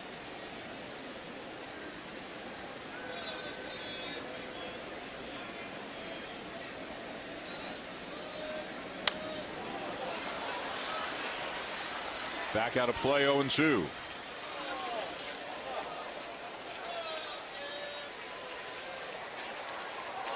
Crowd now starting to get noisy in support of Leake. Allowed the first 2 men to reach. Then he struck out Peralta. Then he struck out Jay.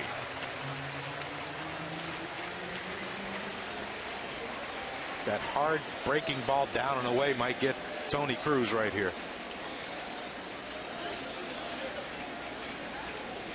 Throw it off the plate, start it on the plate, and break it off the plate. On the appeal, no swing. He didn't start it enough on the plate. Pretty tidy pitch count at 88 right now. Actually, a little bit higher than normal for him. We showed you he averages just under 14 pitches per inning. Right there with Wainwright, among the best in baseball.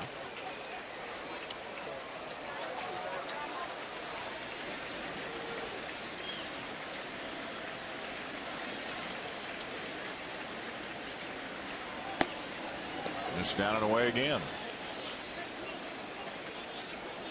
We're here at Great American Ballpark in Cincinnati for Sunday Night Baseball with the Cardinals and Reds meeting up for the 9th time already this season. Division rivals. Each team's won once in the series. Adam Wainwright's been outstanding. Mike Leake's been almost as good. Colton Wong's driven in the only run of the game on one of his 2 base hits.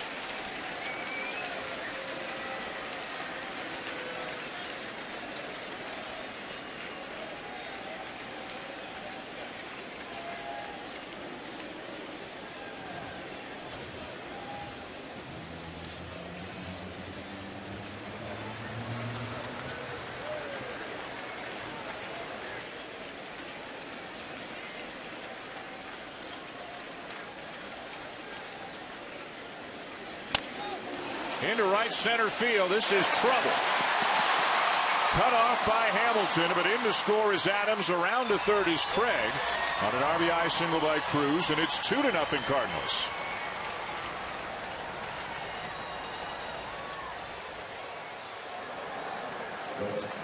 I give Tony Cruz a lot of credit. He laid off those 2 breaking balls after he got the count to 0-2 for Mike Leake, and Leake tries to go with another, looked like a cutter right there at 90 miles an hour, but he kept it up in the strike zone. Mesoraco wanted that ball down in the down part of the down and away quadrant of home plate, and he kept it up where Cruz can get the bat on it. So a run in, first and third, 2 down, and here's Wainwright, who's had a sacrifice, and he's also hit a fly ball to center field. Hamilton made a good play on it. Yes, he did. Hit it to the warning track in deep left center, about 375 feet away. You know, there's games when you went into it, you know, you would see your pitcher have a better swing than you. Like if your swing, you were struggling, and the pitcher would come up and get hits, and it makes you feel awful.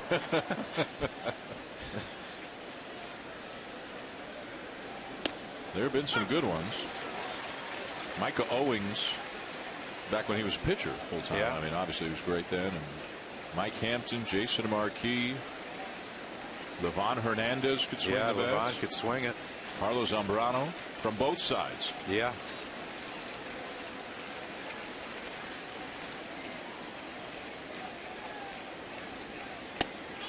Got him to end the inning. 8 strikeouts for Leake, but he's upset with himself after giving up that 2-out RBI single to Cruz.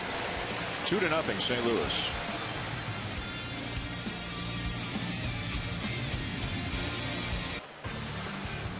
Bottom of the 6th inning here in Cincinnati. Dan Schulman and John Kruk with you from Great American Ballpark. Cardinals up 2-0.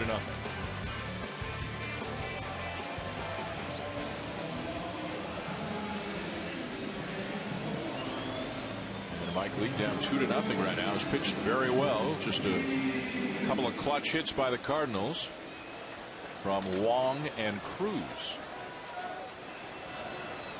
Jeff Pico, the pitching coach, alongside Mike Leake, as Todd Frazier takes a strike. 2, 3, 4 here for the Reds. Frazier, Phillips, and Bruce.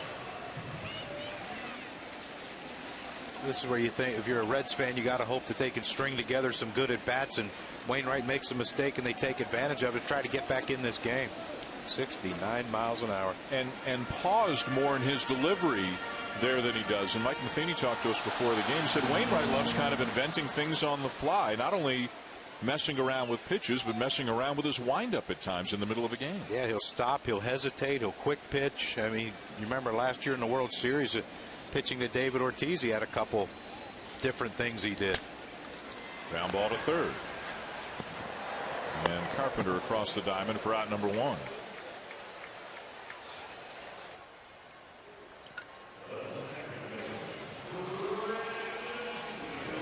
I mean, here's what I'm talking about last year in the World Series against David Ortiz. Okay, there's your standard. He hits a double down the line. So now we're going to try to change some things up. He gets a pop up here, but now look, there's the hesitation, a little wait, a little makes Ortiz wait. He fouls it off. Then he goes conventional, and even though he hit it hard, he still hit it off the end of the bat just enough because he went quicker than he did the time before. And you know, not many guys can do that. Not many guys can do that. Would do that in the World Series. Inside corner for a strike to Brandon Phillips. A strikeout and a ground out.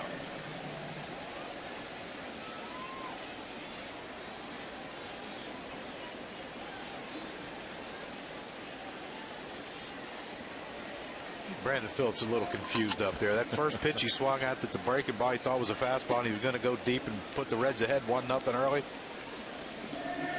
Been a little in between since then. Wainwright with a streak now of 17 consecutive innings without allowing an earned run. Maybe we shouldn't be surprised. There's only been one team in baseball that's really been able to get to him this year. Wait for it. I know who it is. The Cubs. That juggernaut.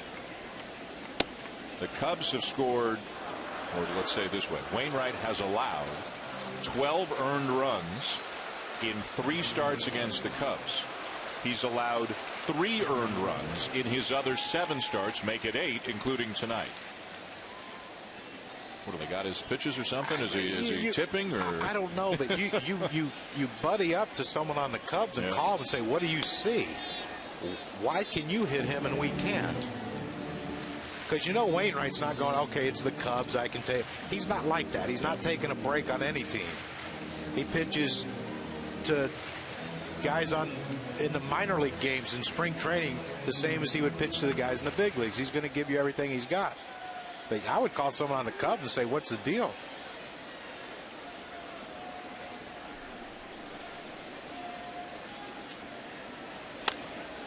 out of play.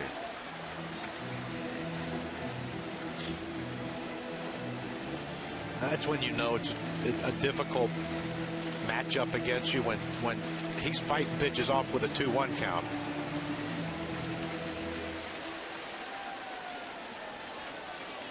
A veteran, accomplished hitter, too. Yeah. You know? That's the one. That's a hanging breaking ball 2-2, and when you foul that one off, you know that your chances aren't very good from here on out.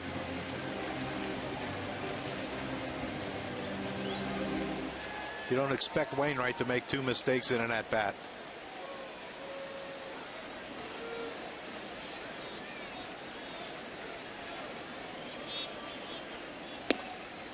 Full count.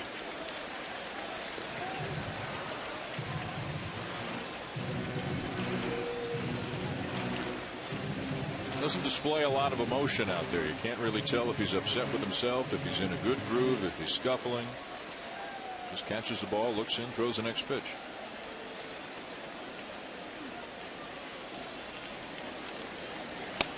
Got him. And Phillips knew it. Was guessing for something else. Well, you talk about a pitcher who can pitch to all 4 quadrants. Not many can, but Adam Wainwright can do it with an assortment of pitches. There's the cutter, slider, down and away to Jay Bruce. There's a pitch on the other quadrant, down and away. He gets a ground ball, curveball up, and then that 88-mile-an-hour cutter, curve, whatever it was, to freeze Billy Hamilton to strike him out last inning. When you can throw 3 or 4 different pitches to every quadrant, this is why there's no runs scored. 8 strikeouts for Wainwright, 8 strikeouts for Leake. Jay Bruce has struck out and also grounded out.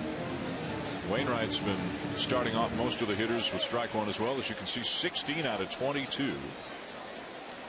Yeah, but it's not the get me over fastball that we're going to take a pitch. I mean, the Reds are trying to be aggressive with him. He's throwing the whole arsenal on pitch one. Well, Brian Price used the term, and you've heard it many times before, trying to ambush a pitcher. Tell people what he means by that. Well, that means, you know, I'm going to try to throw a strike one to get ahead of the count. I think you're going to take it, and you swing first pitch when you have guys on the team who don't normally swing at the first pitch. You know, they always want to see a pitch, and that's what he's talking about, ambushing, trying to get him before he can get ahead of you 0-1. You're trying to get him quicker. And this is a... Now the Cardinals just putting the shift on, or altering the shift in the middle of the at-bat as Carpenter just ran over to the other side of the bag. Did they forget that Bruce was hitting? Or I need to ask Mike Matheny that. That's the second time they've done it. His first at-bat they moved after the first pitch. Is it just maybe when the count is in the hitter's favor, if it gets to 1-0 or 2-1, then they do it? Well, last time they moved 0-1 because Bruce swung at the first pitch on the first at bat. Maybe they read the first swing and say, okay, he's in pull mode and we're going to play him to pull. I don't know. I'm making that up. We got to find out, though. No, we got him again tomorrow. We can ask. Well, I'm going to ask him tomorrow because I'm going to lose sleep over tonight.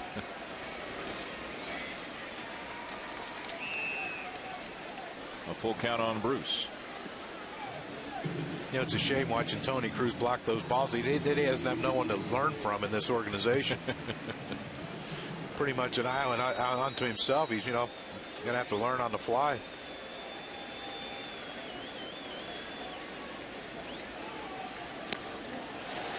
Got him with strikeout number 9 to end the inning. 6 complete in Cincinnati. The Cardinals up 2-0.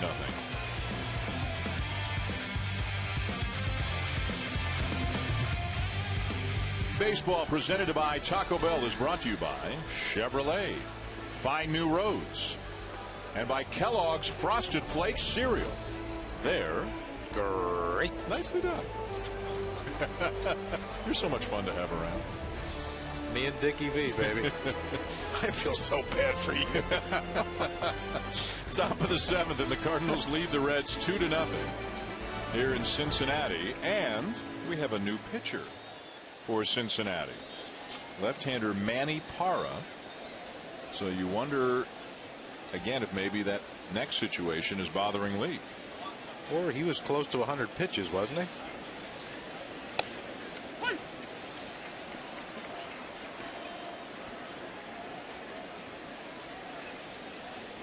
No, he had 88 in the 6th.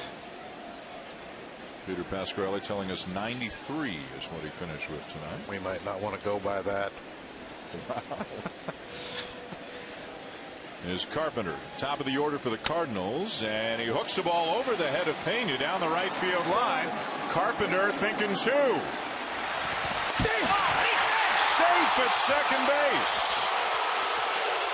Boy, we have had a lot of action around second base tonight. Are we going to see Brian Price again? You would think if we were, Zach Kozar would have motioned for him to come out, but Kozar does no such thing. Well, you saw, there he comes. Now the crowd again just saw a replay. This is their park. No matter what they see, they're probably going to assume the call was wrong. I think he was safe. Yeah. I'd love to ask Barry Larkin, why isn't Kozar straddling the base so he can catch and just drop the glove down in front of the base? See how he caught it and he had to reach back? Yeah. Like his right foot's pinned on the base, on the outside, on the center field part of the base. Why would you catch it and have to reach back? I mean, Jay Bruce has a cannon.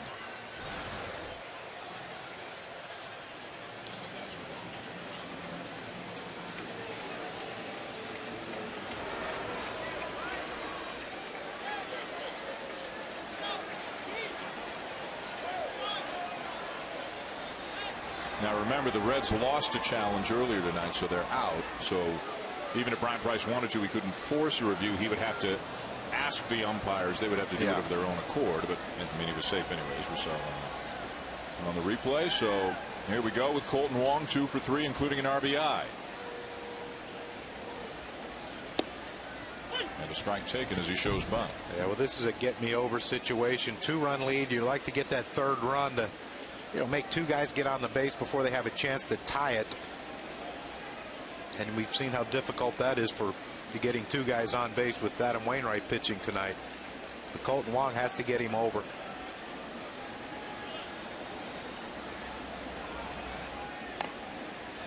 Up the third baseline, and nobody at third base because Frazier was charging.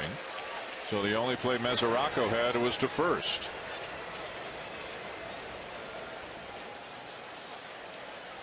This is one of the fun parts of a National League game when you have a lot of bunting being done. You look at Frazier here coming in.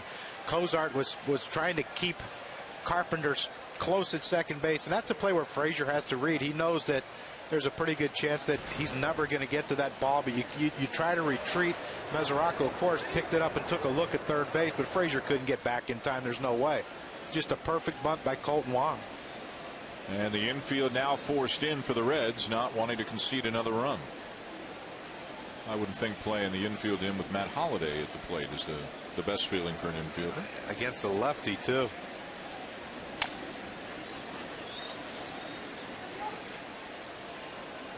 Cardinals are 2 for 9 tonight with runners in scoring position. I used to hate when those guys got on base in front of those big left-handed hitters.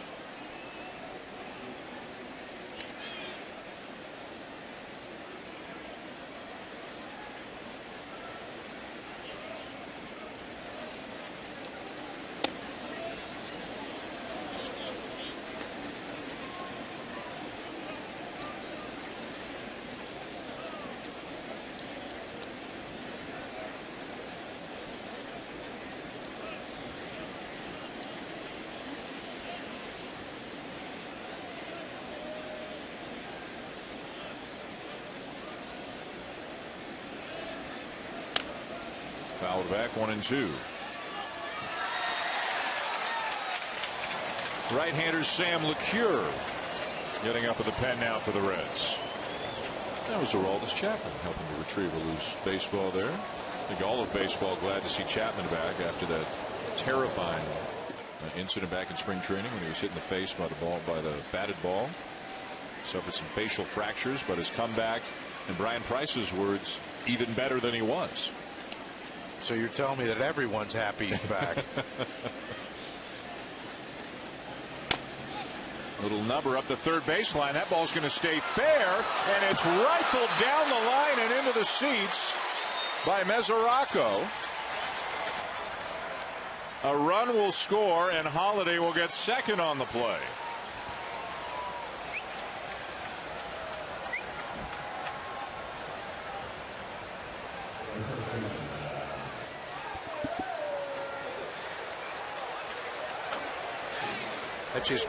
Watch his base running by Carpenter. He's going on contact, but a lot of times, when that ball's hit like that, you're not thinking of scoring on that play. And Carpenter was just on the run as soon as that ball hit the bat. I don't know if he read it great or they were going on contact. You wouldn't think they'd be going on contact with the middle of the batting order coming up. They just scored a base hit and an RBI, and then E2 on Mesoraco, allowing Holliday to take second. 3-0 St. Louis, and the batter is Matt Adams. They gave that a hit? They gave that a hit. This official score here, you got to love him. If you're a hitter. Yeah. We wouldn't care about anyone else, would we? Adams 1 for 3. Singleton scored his last time up. Could be last batter for Parra with LeCure throwing, and two righties coming up next.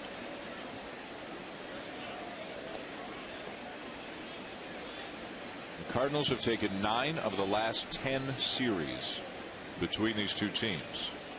If they win tonight, it'll be 10 out of 11.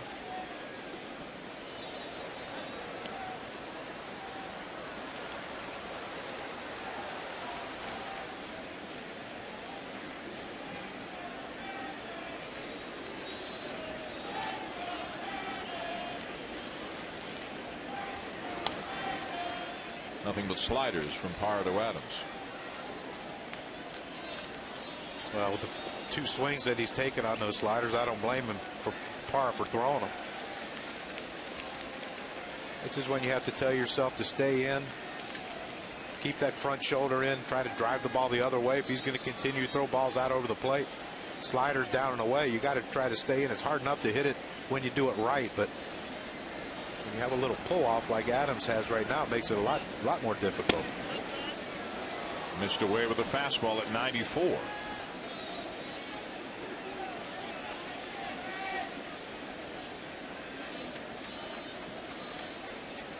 He can go slider away again, hope Adams chases, or I think maybe fastball in. He's throwing at 94, and Adams has seen 4 pitches out over the plate. The last thing he's looking for is something in off the plate.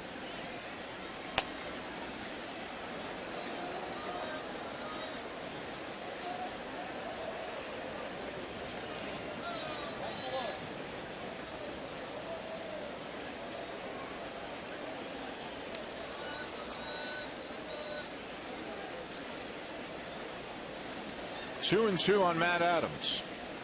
3-0 St. Louis. They've added on a run in the 6th, another one here in the 7th.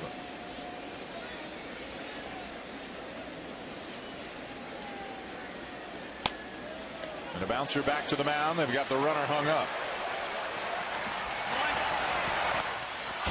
And Holiday gets back as they botch the rundown.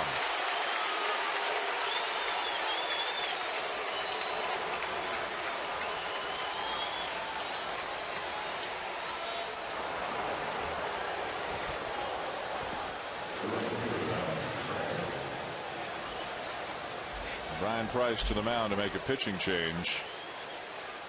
The rest of the infielders might get an earful as well. They're known as a very good defensive team. They have been anything but here in this inning, and as a result they've given the Cardinals a chance to have a big inning.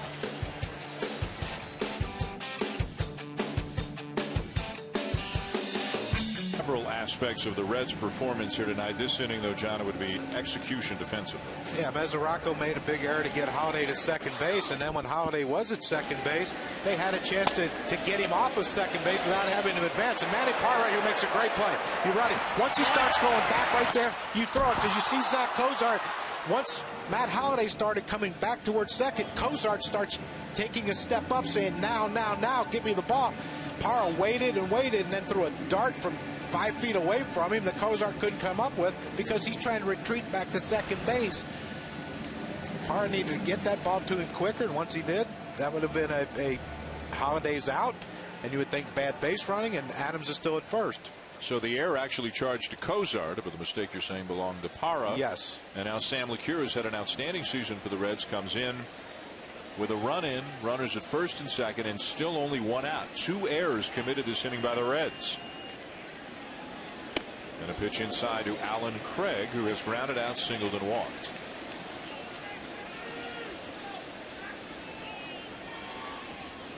The Reds bullpen as a group has not been nearly as good as they would have hoped. The collective ERA of the relievers is the worst in the National League, but that's not LeCure's fault. And with Chapman back, Broxton pitching well, things appear to be improving. Sean Marshall has really struggled since coming off the DL. There's a shot up the middle of the base hit. Holiday hits third. He's getting the wave. Hamilton's throw will be cut, and the run will score to make it 4-0.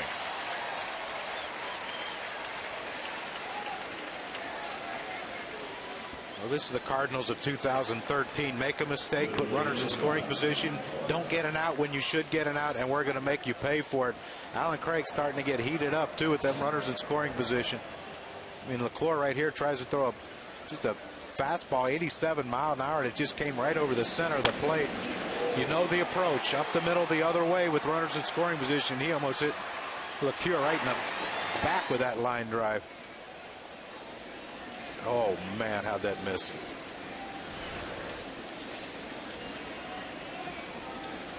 Now Peralta, who struck out all 3 times he's come up. Mike Leake's not pitching though. Of course, with that swing, it might not matter. Well, he was late on that at 87. Bad guessing today by Johnny Peralta.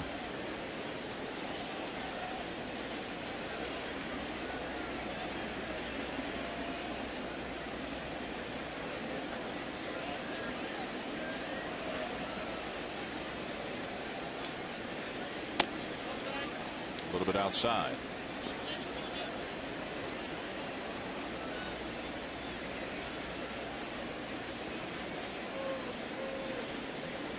The Reds just trying to get back to the 500 mark, the first threshold they've got to get to before they can really get themselves back into the race in the National League Central. 6 out right now. 4 back of St. Louis for second, 6 back of Milwaukee for first. Reds haven't won more than 3 in a row all season. They haven't lost more than 3 in a row all season.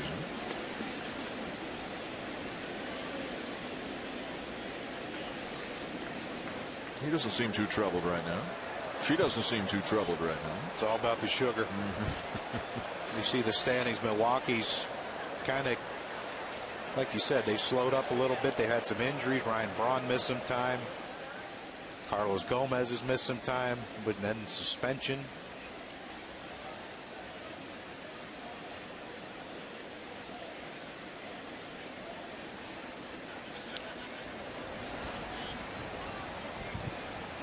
Two and one's a good count to run. I'm not sure Matt Adams stealing third's a great idea. Unless they're putting a hit and run on, hoping Peralta can put it in play. Yeah, not a lot of foot speed on right now with Adams and Craig.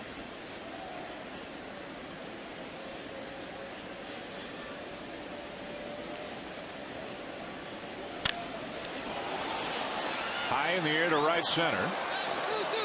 Hamilton drifting back makes the catch. Tagging from second and heading to third is Adams.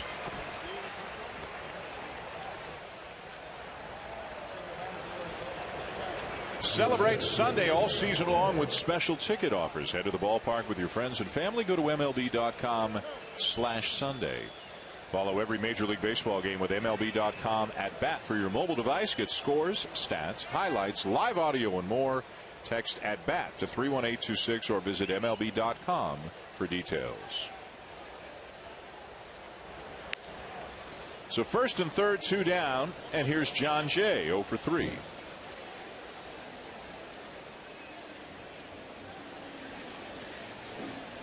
Two runs in this inning for the Cardinals, 2 errors this inning committed by the Reds,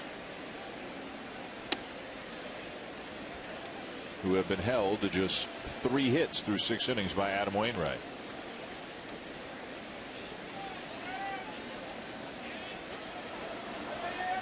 Looking to become the first 8-game winner in the National League.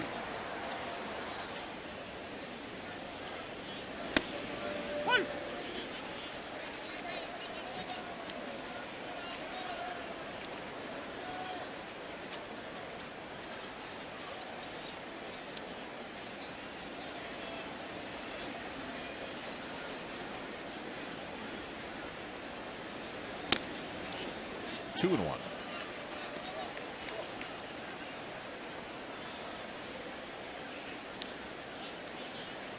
This could be an interesting 4-run lead.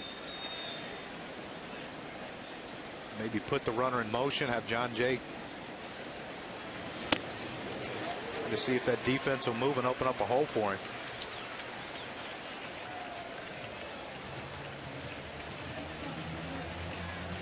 But they didn't. Tough to think along with these managers today.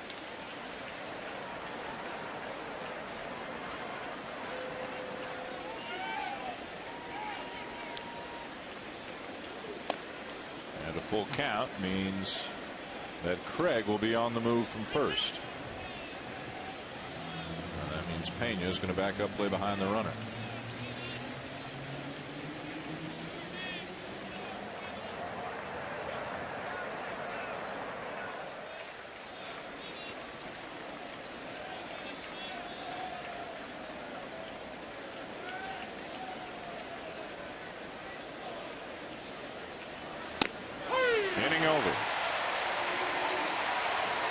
With 2 more runs for the Cardinals, 7th inning stretch with St. Louis leading 4-0 here in Cincinnati.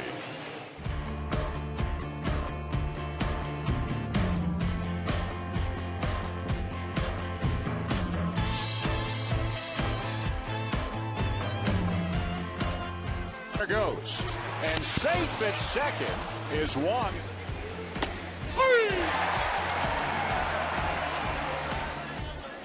6 batters faced, 5 of them have struck out. pitch that looked high. 25th year of Sunday Night Baseball here on ESPN. We go to the bottom of the 7th with the Cardinals leading the Reds 4-0. And a lot more Major League Baseball action coming your way. Beginning tomorrow on a Memorial Day, it'll be the Red Sox and the Braves from Atlanta at 1 Eastern. Crocky and I will be at Busch Stadium in St. Louis as the Cardinals with Michael Wacha on the mound host the New York Yankees. Tuesday night, a special presentation of Major League Baseball on ESPN. The Red Sox and Braves again, and the Reds in Los Angeles. And then a week from tonight, it'll be the Pirates and the Dodgers on Sunday Night Baseball. How about Yasiel Puig and the run that he is on right now? And there's Charlie Sheen, huge baseball fan, huge Reds fan. Was on with Carl and Barry earlier tonight on BBTN. Watching the ball game here tonight at Great American Ballpark. Loving baseball. Very gracious. Signed a lot of autographs for the fans out there, his fans. Speaking of Dodgers, Josh Beckett with a no-hitter today. The first no-hitter of the season. No hit the Phillies. Look at you with a Ricky Vaughn Major League Baseball card. Gave it to me. Coming out Wednesday. You got one before they came out. He would have been perfect for the '93 Phillies. He would have fit in beautifully. He would have. Ricky Vaughn would. There you are.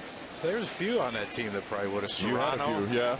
Pedro Serrano. There's a card by Topps. A great movie. Oh, great. Unbelievable. Movie. I can't wait till my son gets older so I can have him watch it. Maybe not just yet. Yeah. Base hit through the left side for Mesoraco. Although he's heard some things muttered out of my mouth that they say in the movies. No. Just once. Yeah. We haven't talked about the, I don't know if strangest is the right word, maybe the most surprising story of the day in baseball. Shocking. Manny Ramirez is now a player coach for the Cubs AAA affiliate in Iowa. Manny in Iowa. It's a good fit. More as a coach than as a player, Theo Epstein says, the president of the Cubs. While Manny is not and will not be a fit on the Cubs Major League roster, we do think at this stage of his life he's a nice fit as a mentor for some of the young talented hitters we have in the organization. Manny will coach full-time and play part-time in a limited role that will not take at-bats away from our prospects, says Epstein. I got to admit, I didn't see this one coming. Well, you know, a lot of people I'm sure didn't see it coming. But when you talk to some of Manny's former teammates, they will tell you he's probably one of the smartest hitters they've ever seen. True. He knew how to break down a pitcher. He knew how a pitcher was going to work with him. And I mean, numbers don't lie. I mean, he was one of the great run producers, when he played. But Theo Epstein says he will not play for the Cubs, no matter what he does as a hitter for the Cubs. But Epstein did say if somebody else, I guess if he does well and somebody else wants him, sounds like they'll let him go and join another Major League roster.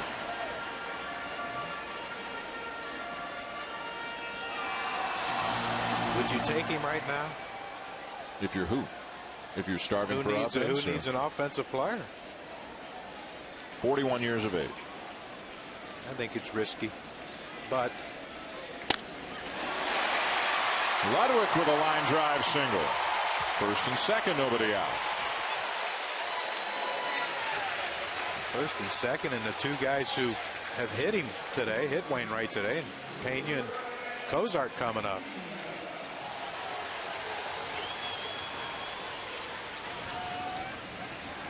Wainwright nearing 100 pitches, 2 on, nobody out. Brian Pena, the batter.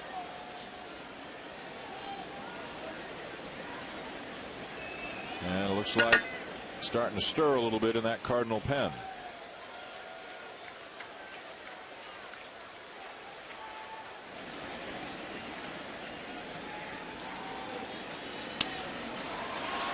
To left field.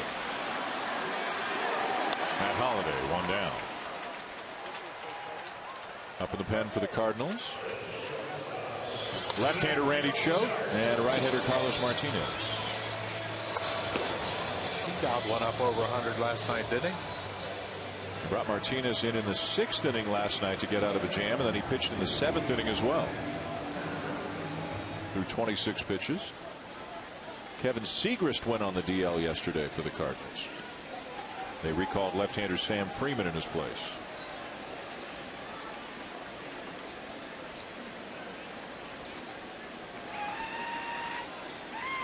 Here's Cozart. He's had a good night with a couple of base hits. Also, was involved in that botched rundown and charged with an error as he looks at a strike.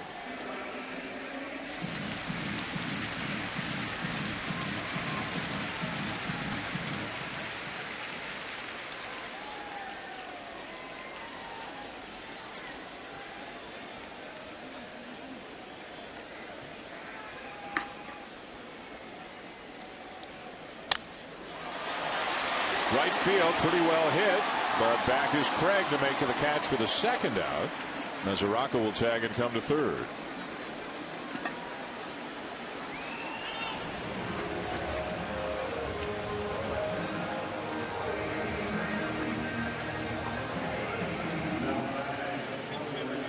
Well, one thing, if the Reds don't come back and win this game, you got to, if you're Brian Price, you got to be happy with the way Zach Cozart has swung the bat in this one.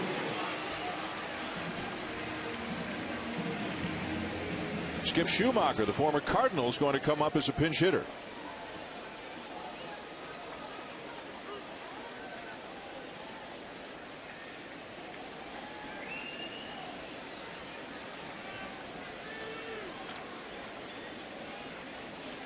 And Wainwright's 100th pitch of the night is a check swing foul off.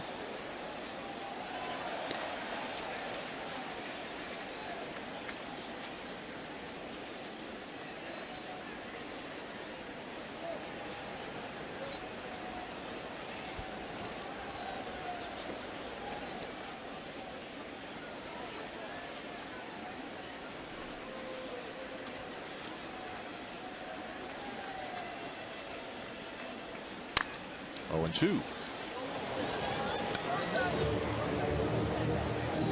Just went with two fastballs in on Skip Schumacher, and check swung one, was laid on, and that one there with the full swing was laid on.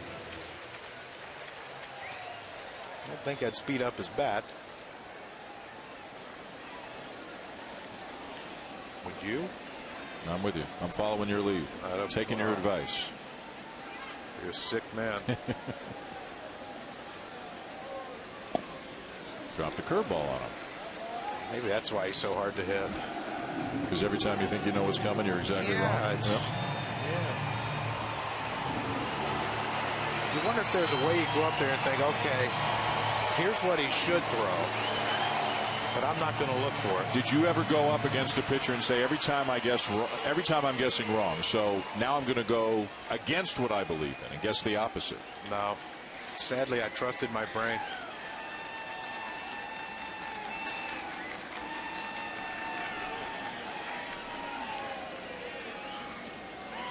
1-2. Got it. He'll cut her in under his hands. 10th strikeout of the night for Adam Wainwright. If he is done, now that he's over 100 pitches, 7 shutout innings, and looking for win number 8. He's got a 4-0 lead here in Cincinnati. And Sunday Night Baseball is presented by Taco Bell Breakfast. Wake up, live Mas. Top 8, beautiful night, Cincinnati, great America to ballpark. But the Reds can't get anything going offensively against Adam Wainwright. 4-0 the Cardinals lead as we go to the top of the 8th. Tony Cruz, who's had a couple of hits and an RBI, will lead it off for St. Louis, and Adam Wainwright is out in the on-deck circle.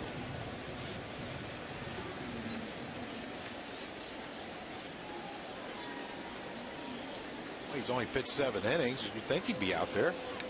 103 pitches for Wainwright.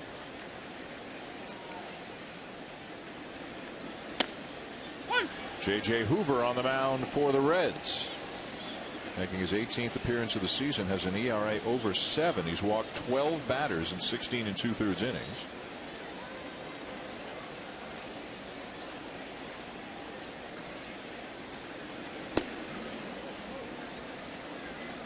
Well, the bullpen's not clicking as a group, and the offense isn't clicking. So the Reds are scuffling. Another great starting pitching performance by Mike Leake.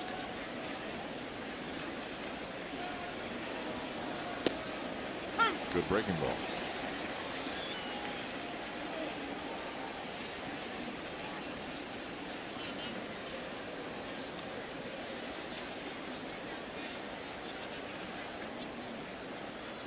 Cardinals looking for their 9th win in their last 11 games.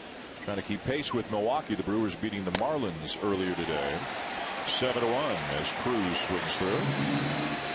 Well, Dan, let's go back to that last inning when Adam Wainwright gave up the 2 singles to start the inning by Mesoraco and Ludwig. This is when he says, you know what, I got a 4-run lead, 2 guys on base. If you're going to beat me, you're going to have to beat me by going the other way. He throws a 2-seamer that goes away from Pena, flies out the left, and a 4-seamer on the outside part of the plate to Cozart.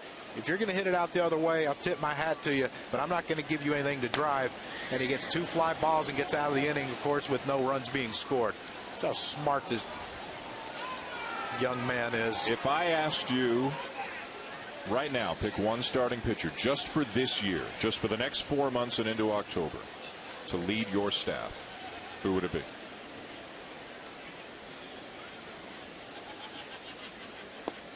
I think I'd take Wainwright because he has a history. He has a history of postseason. And right now he's as good as you get.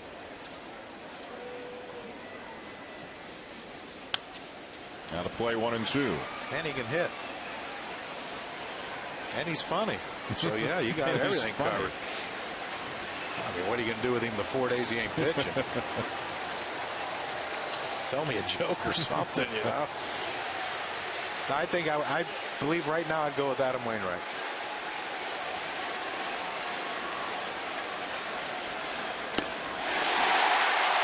Two down.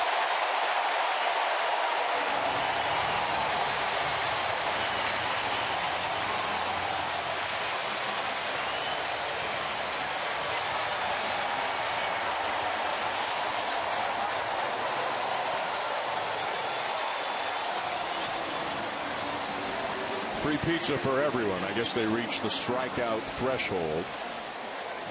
Does that count for us too? Yes, John.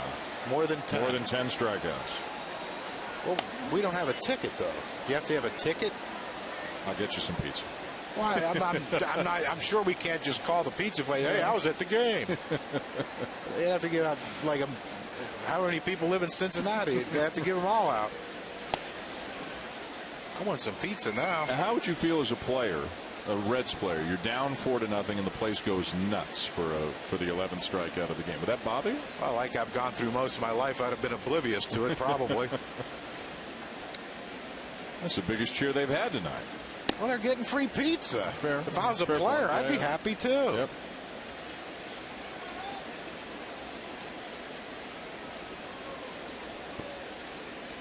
I need a pizza now. I'm kind of hungry. See, the advertising, the power of suggestion works on you. The power of cheers. Aerial coverage brought to you by DirecTV. If you call yourself a sports fan, you've got to get DirecTV. A 2-out walk to Matt Carpenter here in the top of the 8th inning with the Cardinals leading 4-0. And the batter is Colton Wong, 2 for 3 and a sacrifice.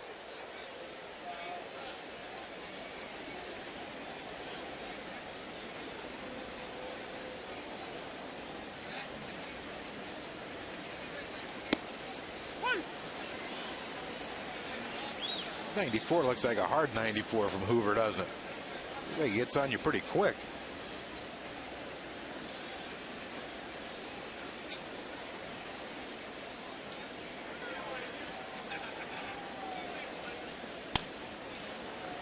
Right in on his hands, shallow left field to end the inning. Free pizza, and the Cardinals don't score, and Adam Wainwright's heading back out to the mound for the bottom of the 8th.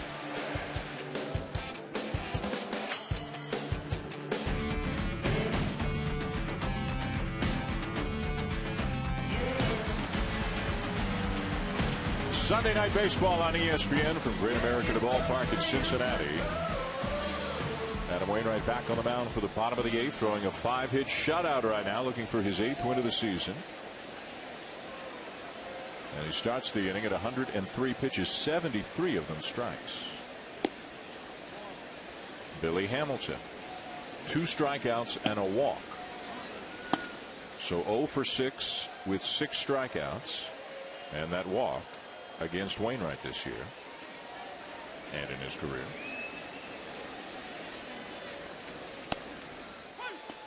Showed bunt again, and this time he takes a strike. Wainwright now on a streak of 19 consecutive innings without allowing an earned run.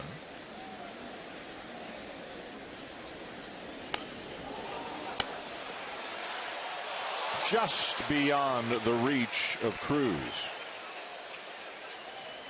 The 19 scoreless innings, no unearned runs allowed. 19 scoreless innings for Wainwright entering this one. And there's one of the good stories for the Cardinals this year. Pat Neshek, get a load of this. Lots of arm trouble a few years back, but he came to the Cardinals this year, and he has been outstanding.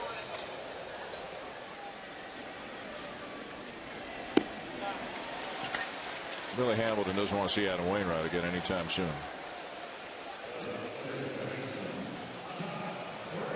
Not sure Brian Price wants to see Adam Wainwright either. He told us before the game about, he wants to see how far Billy Hamilton has come after the 4 strikeout game on opening day with Adam Wainwright. Well, I think he should set up a curveball pitching machine in the batting cage and just let him go take some hacks at it.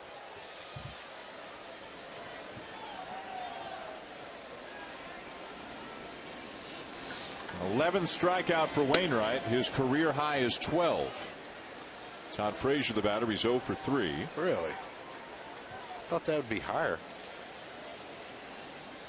He struck out 5 of the first 6 batters that he faced tonight. And he struggled through the middle innings.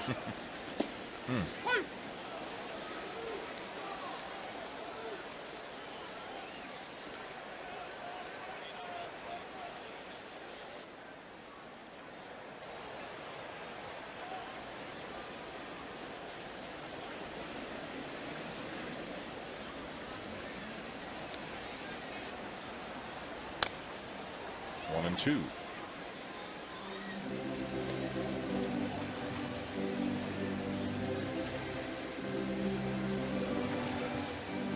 Not a lot of fun for Brandon Phillips tonight either. No, he's taken some interesting swings. Mixed with wrong guesses.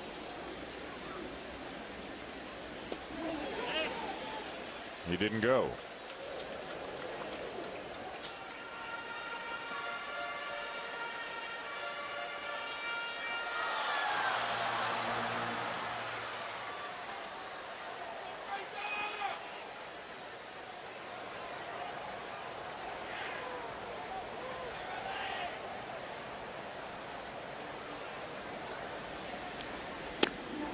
Strikeout number 12 to match a career high. Well, Dan, we talked about the night of Brandon Phillips, and it all started in the second inning. His first at bat. He's getting fastball right here, and he's going to turn it on, but Wainwright threw him the breaking ball, then the fastball right there, throws by, and then this pitch right here, that's a 2-1 count where he kind of just fought that thing off and hit a little grounder, and then he got fooled by, caught looking at a fastball, fooled by another. I mean, it's just been a day of, I'm going to guess with him, and so far he hasn't guessed right yet. And you said it, a pretty accomplished hitter. Not close. Well, it's it's 4-0, 2 outs. He's going to throw me a fastball, and he throws him a cutter. 5th time in Wainwright's career he has struck out 12 in a game, looking for a new career high if he can get Phillips. Oh, 66. You see him slow up, Ed? That was just a wee. Yeah.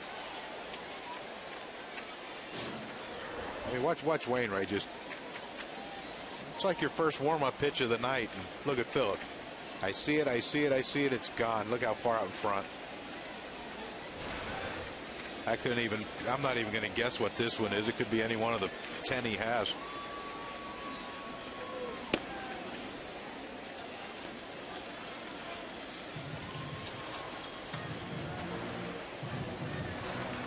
Go to school, kids. Get an education. Not much fun.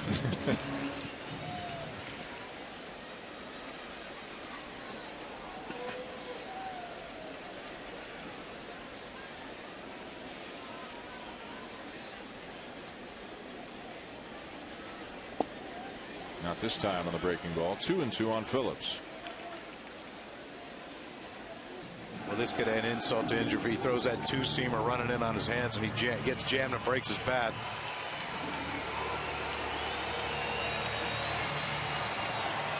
I think that's the only one he hasn't thrown him yet today. Hey, why not?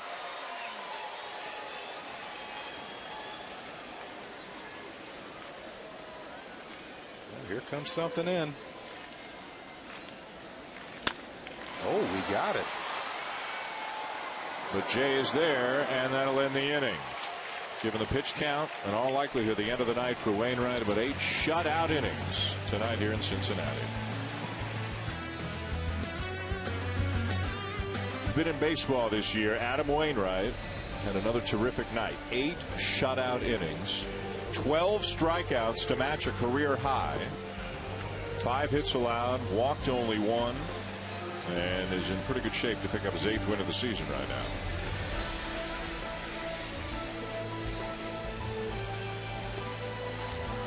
At times had to battle in and out of jams a little bit, but at times made it look easier than it should look at this level. Yeah, it just takes creativity. You know, Mike Matheny said he just, and you said it earlier, when he just starts inventing stuff during the game. Here's Matt Holliday. Back to the mound. Knocked down, picked up by Hoover, and on to first, 1 out.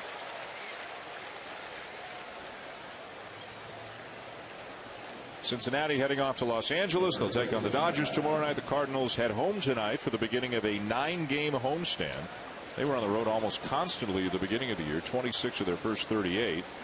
Went home for 9, here for 3, and then home for 9 more, beginning with the Yankees coming in tomorrow. We'll have that game for you at 4 Eastern, 3 local time in St. Louis. After that, it's the Giants for 4, and then the Royals for 2 coming into St. Louis.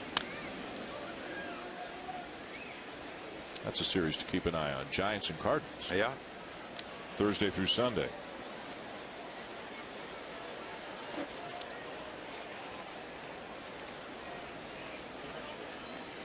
Giants are scoring runs too. They're hitting homers.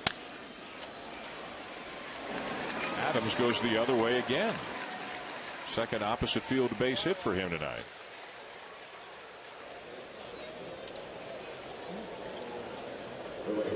Sports Center coming your way at the conclusion of the game tonight here on ESPN. And look around the major leagues, including Josh Beckett throwing a no-hitter for the Dodgers today. A fantastic finish in Indy. And Serge Ibaka back for the Thunder. Sports Center currently airing on ESPN News. Here's Alan Craig. He's 2 for 3 with a walk and an RBI. Not sure Ibaka's going to help. Spurs are rolling.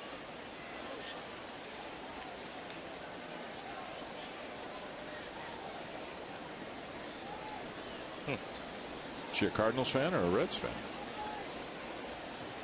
Maybe she was trying to guess along with Wainwright too tonight.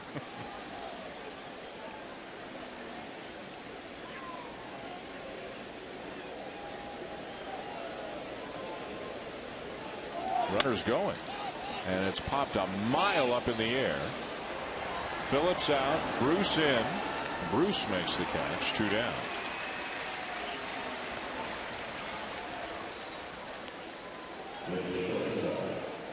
You would think to put Matt Adams in motion.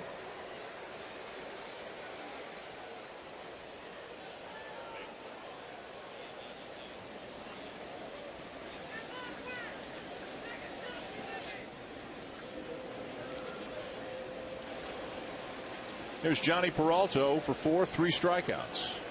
2 down in the top of the 9th, 4-0.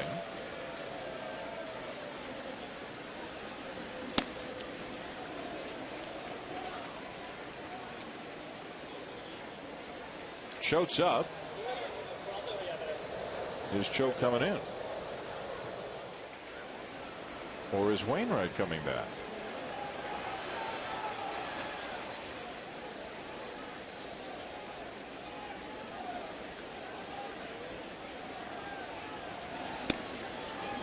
Maybe because he hasn't had back-to-back shutouts, maybe he wants to add that to the flow of the season. What's he at? 115? 115 pitches. 117? Excuse me, 117.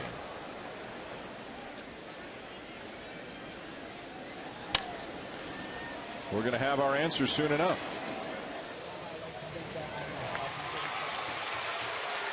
Inning over to the bottom of the 9th. He's done. Wainwright is done to the bullpen. And Randy Choate will come out to work the bottom of the 9th. The Cardinals 3 outs away from a win. Yourself a sports fan, you've got to get DirecTV. Bottom of the 9th inning in Cincinnati, and the Cardinals have a 4-0 lead on the Reds, and a number of changes for the Cardinals as well. Alan Craig has moved from right to left. Shane Robinson has come into the game in right field, and on the mound now for the Cardinals, as mentioned, veteran left-hander Randy Choate. Kind of interesting how they would do that, but after Bruce, there's all right-handed hitters coming up, and of course Choate, the lefty, unless Choate's just pitching to this one hitter. Yeah, still got Neshek up in the pen. Bruce just 1 for 8 in his career against Choate, and probably has seen a lot of that. Neshek still throwing. He kind of reminds. He's like the Jim Furyk of pitching. He does everything kind of odd, but gets it done. He gets it done.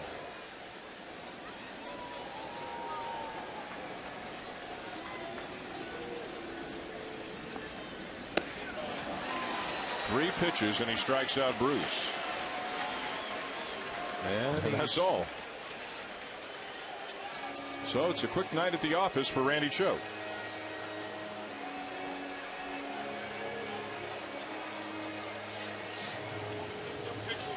A lot of sweeping sidearm sliders from Choate to Bruce to strike him out for the first out of the 9th inning.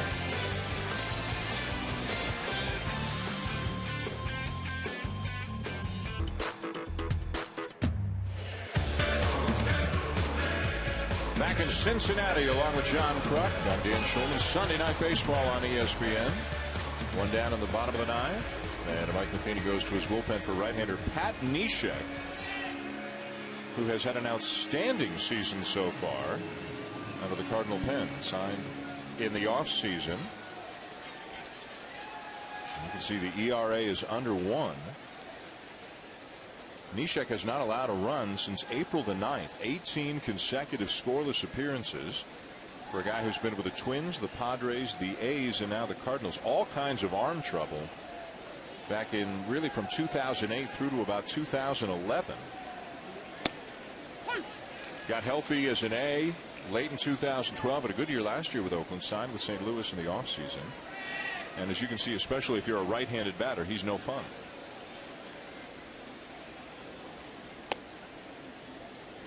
But when you look at his arm angle, it's a low 3/4 arm angle. It's not, you know, like what you would think your typical submarine pitcher, the Kent DeColvies, the Dan Quisenberries of.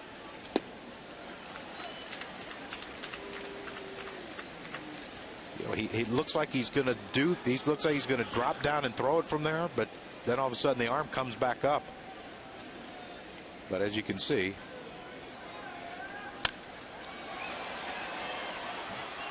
In the air to right center. And Jay will take charge for the second out. It's a very unique delivery by Pat Neshek. So many moving parts, so many deceptions. I mean, you see him here, he drops his glove. Now watch him drop his body. Then he comes back up, raises back up, and he is just throwing low 3/4. But there's just a lot of deception in his delivery. And, you know, when it comes out of his hand at, 90 miles an hour, it looks like 110 when you don't pick it up immediately out of his hand. Now Ryan Ludwig. The Reds continue to struggle offensively. They are third from the bottom of the National League in runs scored at about 3.6 per game, and on the verge of getting shut out tonight by the Cardinals.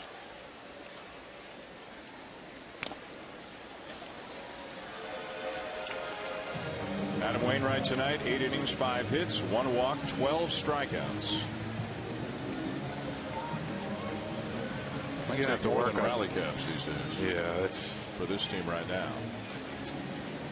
You better have rally hats and rally shorts too. The hat might not be enough. That 1 walk though, he's got to clean that up. Foul down the line, 1-2. Tomorrow afternoon, a Memorial Day doubleheader. The Red Sox and Braves at 1 Eastern. The Yankees and Cardinals at 4 Eastern. And then a Tuesday night doubleheader on ESPN. Red Sox and Braves at 7 Eastern. Reds and Dodgers at 10 Eastern.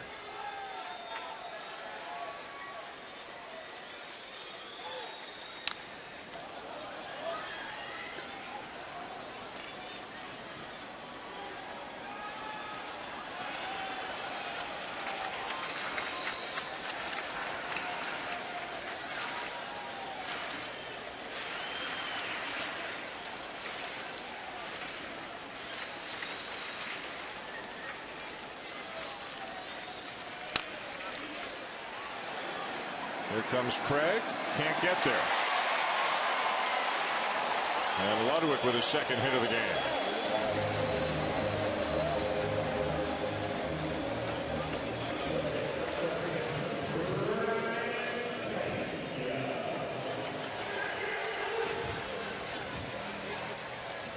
Now Brian Pena.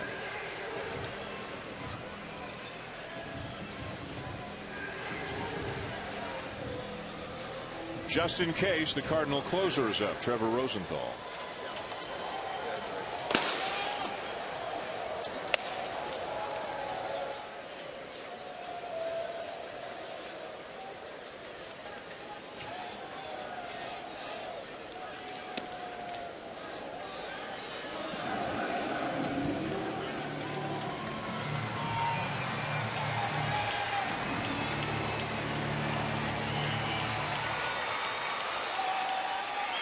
Interesting that Rosenthal's up at 4-0. 2-out single by Ludwig off the end of the bat. He was up actually before the single. One more base runner, it becomes a save situation. So one more base runner, you might see Rosenthal. And you see how he's throwing. This is probably 50%, 60%. He's not bringing it. No overexertion. This is just, be prepared if we need you to get going quick. And if Pena hits a home run here, that's getting him up getting going pretty quick.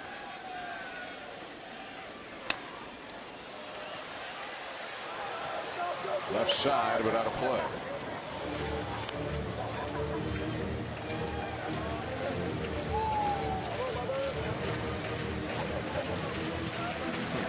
It was worth staying up this late, way past my bedtime.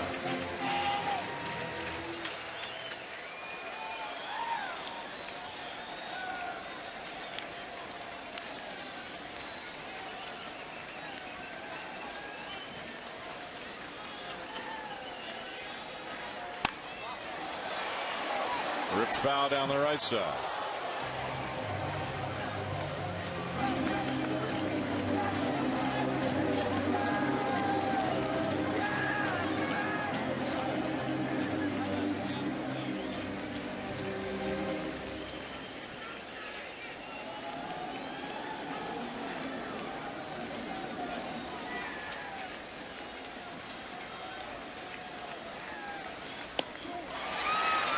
And that's your ball game. Neshek strikes out Pena.